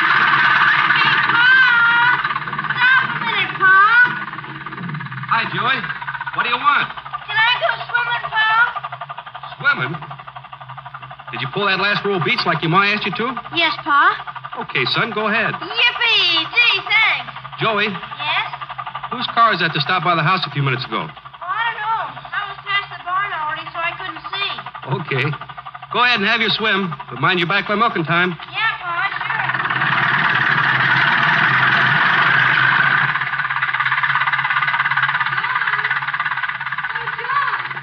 You want me, Mother? Come here, John. Hurry. Davy's home. David, home. Oh, boy. John, The old coot. Why didn't he let us know he's coming? Where is he, Mother? not quite so fast, John. Grace is bringing him out to the garden. Here they come now. Hi, Davy. What's the idea? Over this way, David. David. Hi, Johnny. Davy. This is great, Davy. Having you back again. Sure is good to be back, Johnny. They wrote you'd been hurt, but we didn't know that you were... You can say it, Johnny. Blind. David. It's all right, Mother. I'll get used to it after a while. I'll get along all right. Sure. Sure you will, Davy. The important thing is you're back. That's why I didn't write. I knew it'd be easier for all of you if you didn't know till you saw me. Tell me, John, how's the farm doing? Had a good year, Dave. A real good year. Milking 40 cows, you know. 40 cows? Well, that's twice as many as you had last year, isn't it? We've been expanding all around, David. You'll hardly know the place. Well, how much corn did you put in, John? 45 acres. 20 more than last year. What have you been doing? Buying more land? No. Where'd you get the extra acreage then? Drained it, Davy. Drained it? The old swamp at the foot of the woodlot? Uh-huh. Dammed up the brook and laid out irrigation ditches in 3 fields. Will you see it? Well, say, Mother, where's Dad? Why isn't he here to welcome Davy back? He went into town about 2 o'clock. He wanted to see Dick about something. Well, let's get a hold of him right away and tell him to bring Dick out for dinner tonight. This calls for a celebration, a real family get-together, now that Davy's back. Why, yes. Yes, of course. Come on, Davy. Let's go inside where we can sit down and you can tell me what it is like out there in Guadalcanal. I just can't tell you how good it is to have you back, Davy.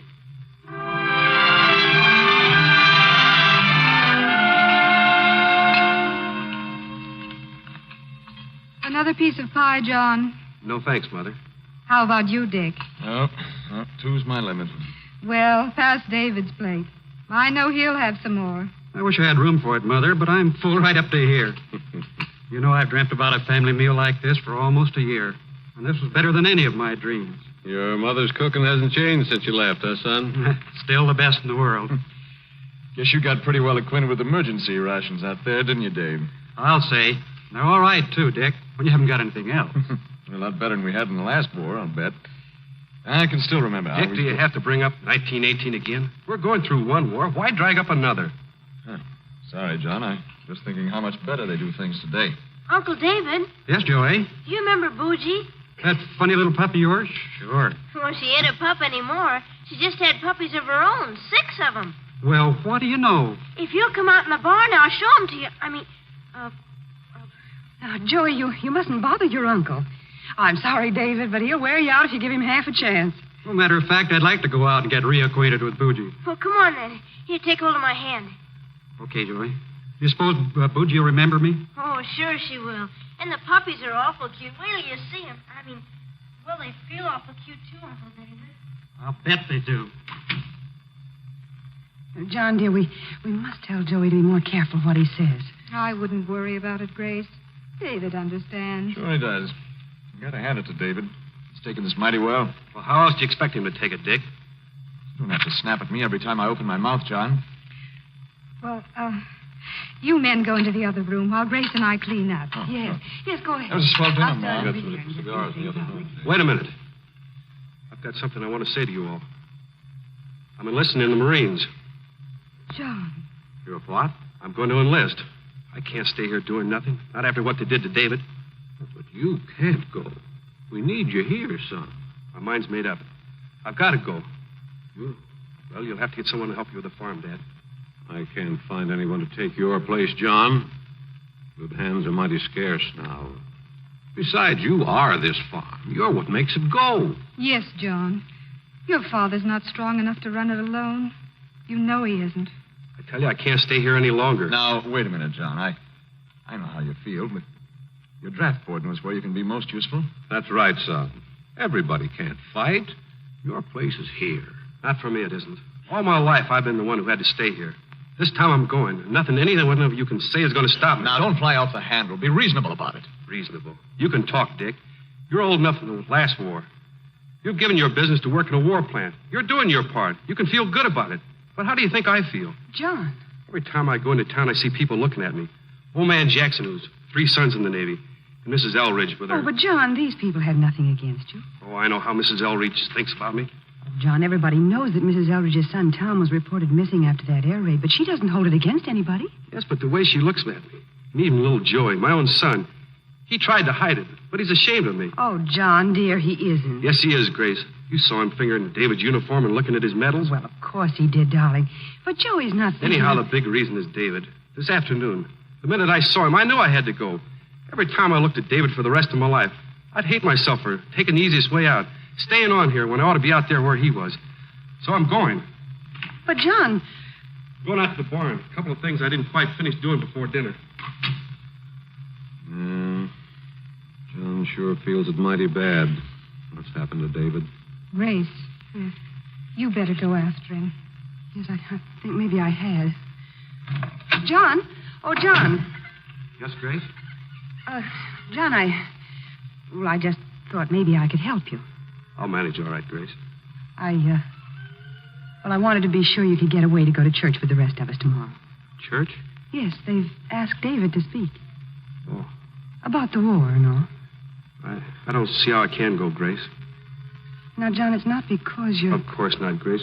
You know how I feel about Dave, but... Oh, Grace, you understand, don't you?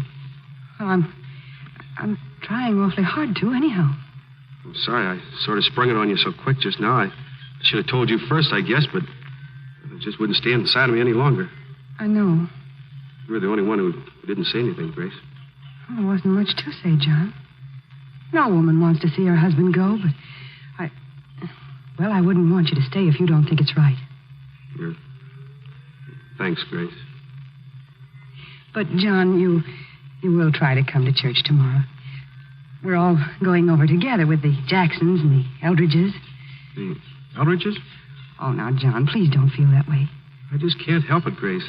Every time I see Mrs. Elridge, think how they've lost their young Tom, the trouble she's having on the farm. Just seems like I couldn't even look her in the face. But she doesn't feel that way, John. Maybe. Anyway, that's how I feel.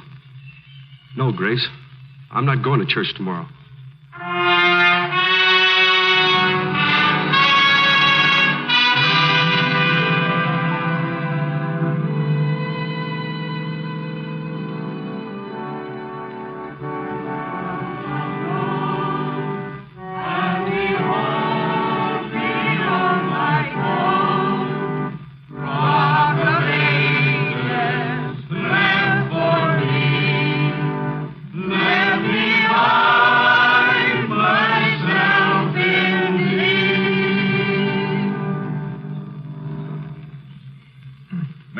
Congregation, there is someone here today who I'm going to ask to speak in my place. Most of us have known David Landis all his life. As his friends and neighbors, we remember our pride in him when he became one of our most distinguished young professors at the State University. We remember our pride when he was among the first to go to war. Now that he's back, we know the sacrifice he's made. We are proud and grateful to be able to claim him as one of our own. David, we welcome you home. It'll be a great honor to me if you'll come up and take my place this morning. Let me help you, David. All right, Mother. Yes, David. Let me help you. All right. Step right up here in front. There we are. Yesterday, when I was asked to speak to you, I wondered what I could say. You, the farmers of America, have been asked to produce more than ever before, short-handed as you are. Is the job you are doing as important as a job in a war plant or in uniform? My brother John has been asking himself the same question. Last evening, he told us he had made up his mind. He wants to put on this uniform that I must now take off. He wants to fight with a gun in his hands. I know, as John knows, that it's hard to be a farmer. No medals, no glory, only long, hard days of toil, getting up by lantern light in the bitter cold of winter darkness, mending fences in the shivering rains of early spring, haying under the beating heat of summer suns. Nobody tells you it's a battle. Nobody puts your name in headlines. John found out something about that in the last war. It was 1917. John had a calf all his own that father had given him to raise. John was the proudest boy in the county. He cared for that calf all through the summer, loved it. Then one day a man came in a big truck. The man and Dad went to talk to John. John, this is the man who's come to buy our calves. Buy our calves? You know, we've got more calves than we can raise now, and the Army needs them for meat. That's what we're doing here on the farm to help win the war, raising things the soldiers need. Does he want to buy Billy, too? Yes, Johnny, he wants to buy your calf, too. Do I have to sell it, Dad? I don't suppose you have to, son. But the Army needs food. Needs it mighty bad. Men can't win battles on an empty stomach, Johnny. You see, food's just as important as guns and shells in the war, Johnny. What do you say? All right. I'll let him have my calf. I don't mind if it'll help win the war. Honest, I don't.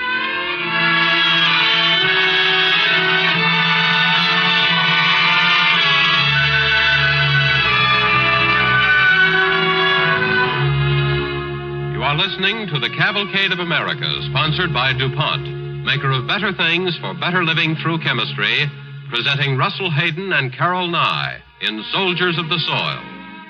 Our play is the story of two brothers, David Landis, who went to war, and John Landis, who stayed at home to run the farm. Now, David, blinded by the war, has returned home, and John feels that he must take his brother's place in uniform.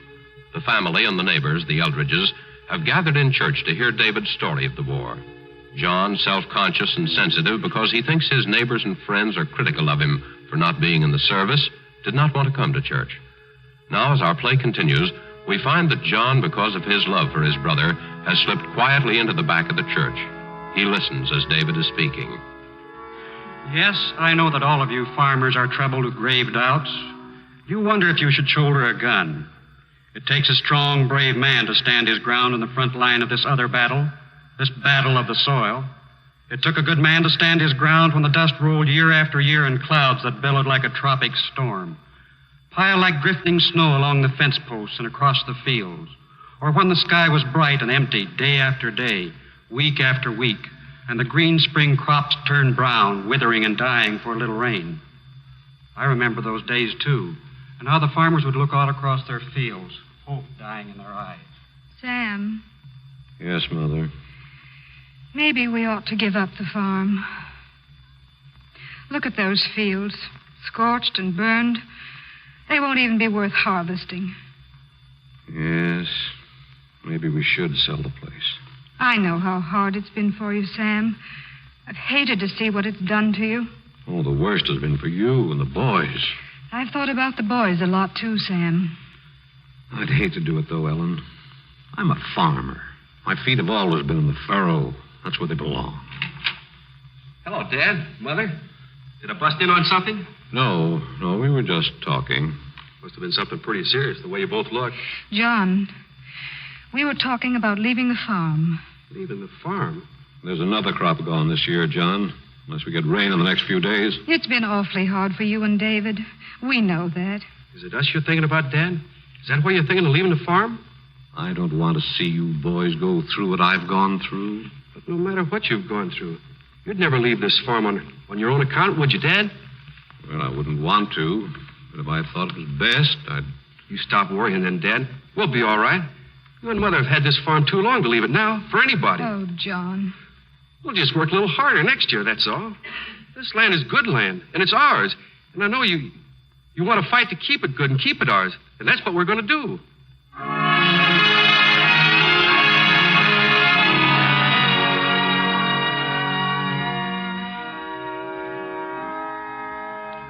No medals, no glory, but men who save the land save lives. And for every farm where the crops grew again because there was a man with courage to weather out the storm, today there is a company of other fighting men on some battlefront halfway around the world. It's not always easy to stand aside so that others may pass by. But when I thought of John, I remembered that had always been his way. Like the time when we were both in high school. Say, Dave, heard Mother and Dad talking about sending us to college. College? Gee, I've dreamed about that, John. But ever since I was a kid. I've never dared to ask him, but... Yeah, I know. The thing is, the farm. Yes, one of us would have to stay behind and help Dad. That's right. I just wanted you to know how I stand on it, Dave, so we could both tell him the same thing. Sure. But you know, John, as far as college is concerned, I'm not really as anxious about it as I sound. I'm a little older than you, and I could be more help. Sure, I know. Now, listen. You're the one who's always wanted to go to college. You're the one who liked to study. And you're the one who's going to college, see? No, John, I couldn't. Listen, Dave, I'm a farmer. That's what I'm cut out to be, and that's what I want to be. You go to college, Dave. I'll stay here on the farm.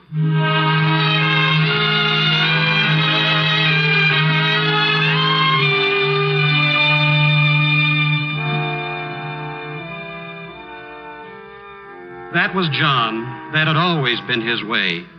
But sometimes it takes a long time to find out what a man is really like, even when he's your own brother. Sometimes you think so much about yourself and what you're doing that you haven't time to see. It was when I got my degree and came home from college that I began to realize how much John was doing. He was showing me around the farm. Yeah, there have been some changes, all right. This is a new shed, isn't it, John? You said you went away. Take a look inside. Gosh, is all that machinery ours? Uh-huh. Binder, hay loader, corn planter, tractor. We're building up quite a collection. Can you run all these things, John? Sure. Run them, take them apart, and put them back together again. What's all this stuff in these bags? Oh, that's a new kind of fertilizer we got. A chemical.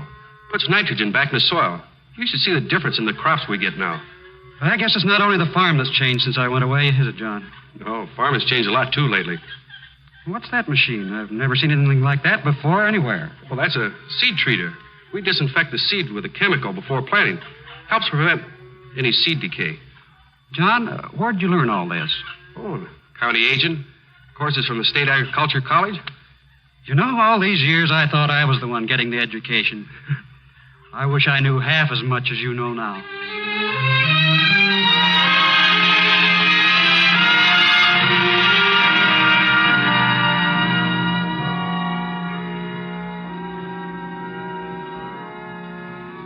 That's why I knew when the war came, I was the one who should go, because John was more valuable to the war right here at home than I ever could be, wherever I was.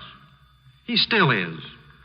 I know that a lot of you here at home have had the same doubts in your minds that John has had. I know a lot of you would like to put on a uniform and fight. But believe me, the fighting that you're doing here is the hardest kind a man can do. Without you, there could be no victory anywhere. You are fighting the battle of food. Each one of you is a soldier of the soil. David? Yes? I'm Mrs. Eldridge, David. I'd like to say something, if I may. And I'd like to say it to your brother, John. John? Yes, he's here. He came in church while you were speaking. I just want to say that I know John has thought that since we lost our Tom, maybe we didn't appreciate what the men back here on the farms were doing. But we do, John. Why, we're as proud of you as we could be of our own son. We want you to stay with us, John, and do what you've been doing. Because we know it's the finest thing that anyone could do, anywhere. David. First, I didn't want to come to church. Now I'm glad I did. Because now I know you're right. David, I'm going to stay on the farm. I know I'll be doing my part here. What was it you said we farmers are? Soldiers of the soil. That's what I want to be. A soldier of the soil.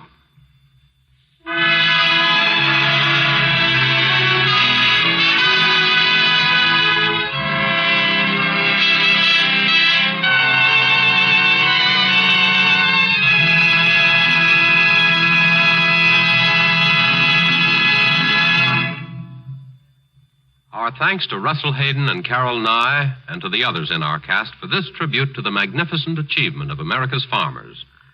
Mr. Hayden will return to the microphone in just a moment. Tonight's program, Soldiers of the Soil, was adapted from the new motion picture produced in Hollywood for DuPont. If you live in a rural area, your county agricultural agent or the vocational teacher in your local high school can arrange for group showings. If you're a town or city dweller, ask the secretary of any local organization to which you belong to write to the radio section, DuPont Company, Wilmington, 98, Delaware, for information on securing the film Soldiers of the Soil. This week, the nation observes its tradition of Thanksgiving Day. And here is Gain Whitman to remind us of the things for which America has reason to be thankful. Looking backward at our Thanksgiving Day of 1942, gloomy with foreboding, we have much indeed for which to give thanks this year. We thank the Almighty that in our just cause we have found our national unity and a will to win, have found leaders and men, weapons and tools with which to drive our enemies into retreat. We are thankful that we can look ahead this year confidently to victory. Thankful for the soldiers and sailors, the flyers, Marines, Coast Guardsmen, who make our confidence a tower of stone rather than a rope of sand. We are thankful, even those of us who have lost beloved sons and husbands and friends, that the loss of life on the fighting fronts has been no greater. We are thankful that we of the home front have settled down grimly to support our men in the field. We are thankful that American industry, management, and labor have proved ready and able in this great time of crisis. We are thankful for our soldiers of production.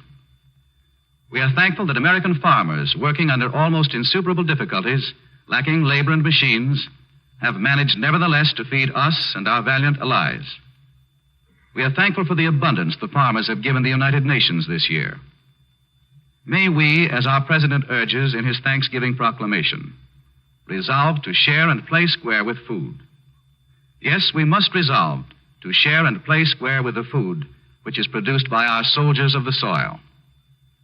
We are thankful for the American ingenuity that has enabled us to face terrible problems and solve them, for the American optimism that has enabled us to face severe hardships with a smile, for the American doggedness that has enabled us to absorb early reverses and use them as a spur to our resourcefulness and resiliency as Americans working together. Last of all, we are thankful for the nation's past. For the past was the creation of our fathers, who have bequeathed us much that we revere and hallow. But we are still more thankful for the future, because democracy has successfully met its great challenge, and the future is ours. With a surer step now, we stride on towards a better, juster world. We of the new world, we who meet in friendship and goodwill, this is our giving of thanks in the year of our Lord, 1943.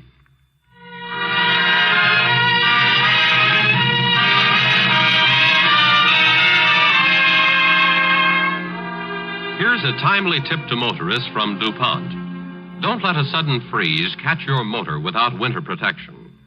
Have your dealer or service station clean the radiator, check hose connections, cylinder bolts, water pump, heater, fan, and belt. Then add the proper amount of antifreeze. And finally, if you'd like to know more about the proper care of your car for both winter and summer, send for the new DuPont Cooling System booklet. For your free copy, just mail a postcard to the DuPont Company, Radio Section, Wilmington, 98, Delaware. And now here is Russell Hayden, star of this evening's Calvacade and of the new DuPont motion picture, Soldiers of the Soil.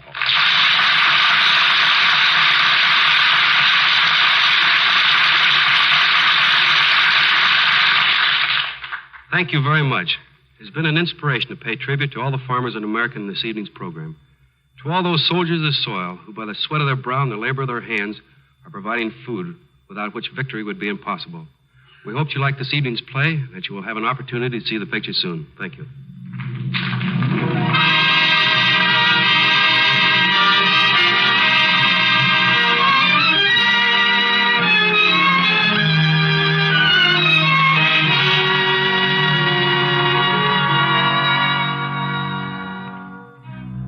Next week, the Cavalcade of America will bring you two of Hollywood's top favorites, Lloyd Nolan and Warner Baxter, in The Wise Mad General.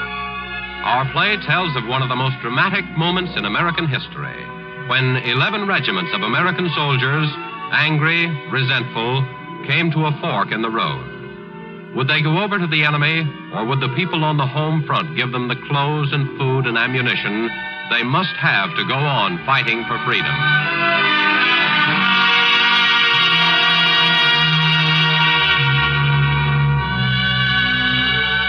DuPont invites you to be its guest again next Monday evening when Calvacade brings you two great motion picture stars, Warner Baxter and Lloyd Nolan, in The Wise Mad General, a gripping, exciting story of a war which America almost lost. The music on tonight's program was composed and conducted by Robert Armbruster.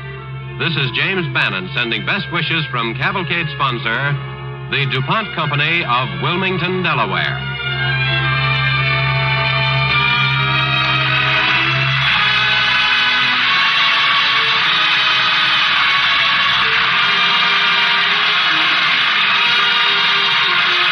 The Cavalcade of America came to you from Hollywood. This is the National Broadcasting Company.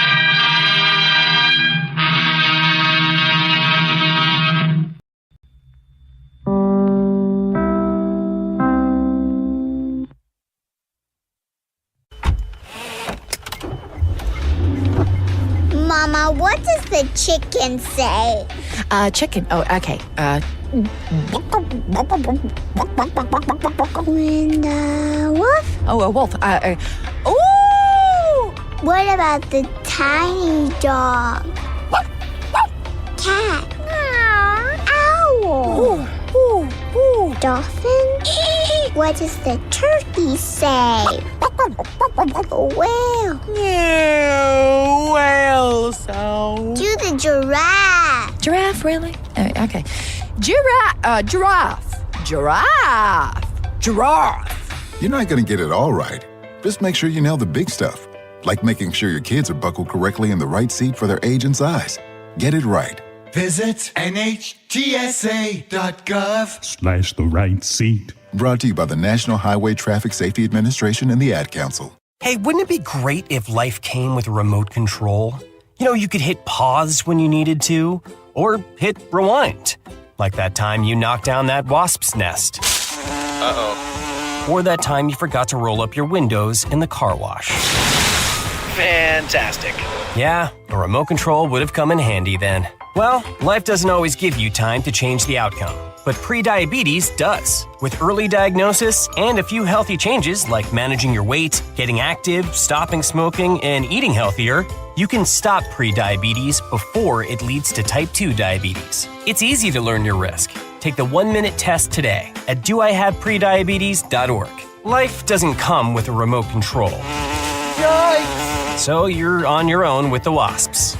You have the power to take control of prediabetes. Visit doihaveprediabetes.org today. That's doihaveprediabetes.org. Brought to you by the Ad Council and its Prediabetes Awareness Partners.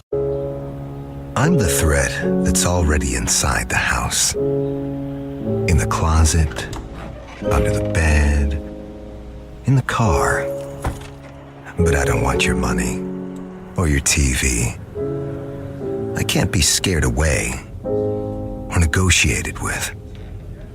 I'm patient and quiet. I don't sleep. You can't call the cops on me. You can't even see me. I'm the threat of family fire. And as long as your guns aren't stored securely, I'll be there. Protect your family. Secure all your guns. Learn how to make your home safer at endfamilyfire.org. That's endfamilyfire.org. A public service announcement brought to you by Brady and the Ad Council. I've got plenty to be thankful for. There's more to come as our Thanksgiving celebration continues with your favorite Thanksgiving episodes. Happy Thanksgiving from Old Time Radio USA and the WOTR Radio Network. Plenty to be thankful for.